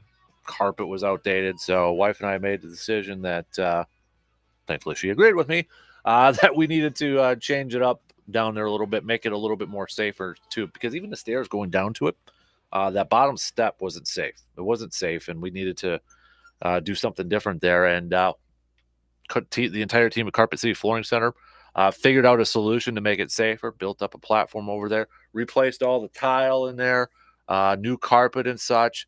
Ryan, the installer, was fantastic. The entire team over there at Carpet City Flooring Center did such an amazing job. It doesn't even look like the same man cave down there. So I've been trying to put it together. When I say put it together, putting everything back on the walls and just kind of doing a different flow in there. So getting close. I feel like we're about 60% done. Then we're going to put up a video and kind of give you a little bit of a tour of what the upgrades that Carpet City Flooring Center did there. But point is, if you're looking to get some new flooring or do some remodeling or doing some makeovers, seriously, look no further than Carpet City Flooring Center, because the selection that they have, the prices that they have, best in the area. They will match or beat the competition, but they'll help you. They're with you every step of the way. It's just it looks fantastic, and I know I posted up some pictures a couple days ago on Facebook, but we got that video that I'm working on a little before and after, and I think you guys are going to be like, wow, they do really, really good work if you haven't seen it before. So big thanks for all the help again, Carpet City Flooring Center. Really, really, really appreciate it. So let's catch up on some text. So here's what I'm going to do. A lot of you texted in. and I'm incredibly grateful for that. So here's what I'm going to do. I'm going to go through the t-shirts and the golf towels that we have. I'm going to try to get something to everybody. Okay, I'm going to try to get something to everybody here. So watch your texts to see if you get a text from me and such. But this was, you guys got to keep doing this. A lot of you first timers or been first time in a long time, keep this coming. I love talking shop with you guys. So keep these texts coming. All right. Josh, got the water heater done. Love the show. Dude, you were quick. I've never done one before, so I don't know if that was quick or not, but it seems like it was quick. We got Kent from Eau Claire / Lake Hallie. It ain't listen often. Instead of our Super Bowl expectations not being met for so long, it's now time for love. It's a different buzz among my friends. No Rodgers drama and his goofiness. It will be fun with all the young guys. I have what I'm calling my Hall of Fame trip after Labor Day. Canton, Cleveland rock and roll, Green Bay on the drive back. I'll post some photos. Can we still do that on Facebook? Absolutely. And I am incredibly jealous that you're going to Canton, Ohio. So that is top 5 on my bucket list. I have to get to the Pro Football Hall of Fame. Have to. Good morning, Dan. First year retired from being a shop teacher. Well, congratulations. That's awesome. Living a new dream now. Lots of things to still do in life and more free time to hunt and fish. That sounds like the life, man. Brewers will be okay. And just excited to watch the new look Packers with Jordan Love. JT from Chippewa County. I like it. Got Travis from Rock Falls. Good morning, Dan. Listen to you every morning when I'm feeding our dairy cows. Really excited for the Packers season to start. I'm a believer in Jordan Love and can't wait to see with him and the young receivers and what the young receivers can develop into. I agree with you, man. I'm really excited with those play callers or those playmakers. I'm really excited to see those guys grow together. Maybe I'm a little biased in that, but man, I think they got something there. Good morning, Dan. It's been a while, but I still enjoy your show so much. Anyways, I've been working on a Packers theory that's going to put us in the Super Bowl in 2025 with our 2 number 1 draft choices next year and being way below a salary cap. We're going to put everything together after winning 10 games this year and take us to the promised land. Have a great day, my friend. That's from Mike. Been a long-time listener from the beginning. Love texting. Love your show. Thank you for saving sports radio for us here in Chippewa Valley. I don't know about saving that, but appreciate the kind words there, Mike. I don't know about saving, but appreciate that. Still catching up. We got did I catch up on everything? Love your perspective. Go Bucky. This is Marty. What up, Marty? Good to hear from you, man. Surveyor to answer your question too. So the hunting one, that's a good question. I might keep that one. I might bring that one up again tomorrow morning for the early risers. But Surveyor threw a question out for all the hunters out there. What do you do in your tree stand? A lot of you texting in this morning. But what is the snack you bring? What do you do in the tree stand? I'm kind of like bow season. I don't do a whole lot, but rifle, I do bring a book or two. This year, actually, bought a Kindle, and I'm not a big Kindle person. Like when I'm reading a book, I have to have like the physical book. There's just something about it. I like having like a little mini library, but bought a Kindle because 1, I know I'll read more with a Kindle. 2, might be a little bit easier out in the woods for me. You know, that way I don't have to mess with trying to flip a page with a glove on or something like that. So gonna try that out this year. But my snacks, easy beef jerky. I haven't done it in a while. Maybe I need to bring it back because I always thought it was good luck when I was a kid. I'd always have pretzel rods. When I was a kid, and I'd pretend they were like cigars. I might have to bring that back though. It's been a while. And something that I guess this is so there's other 2 things. Rifle season, this is a tradition I always do. Grandma's meatloaf sandwich on a little propane gas grill or propane heater. Or if we have a little campfire, like taking a break, we'll put up there. Grandma's meatloaf on green onion cheese sandwich. And then every morning, I always have like a bread and butter sandwich. That started as a kid too. I've just always continued it. That's deer season and November rifle season is all about traditions and like superstition for me. But those are a few things that just popped up to my head there too. So Hey, Dan, it's your boy Jake for State Farm. Dude, it's been a while.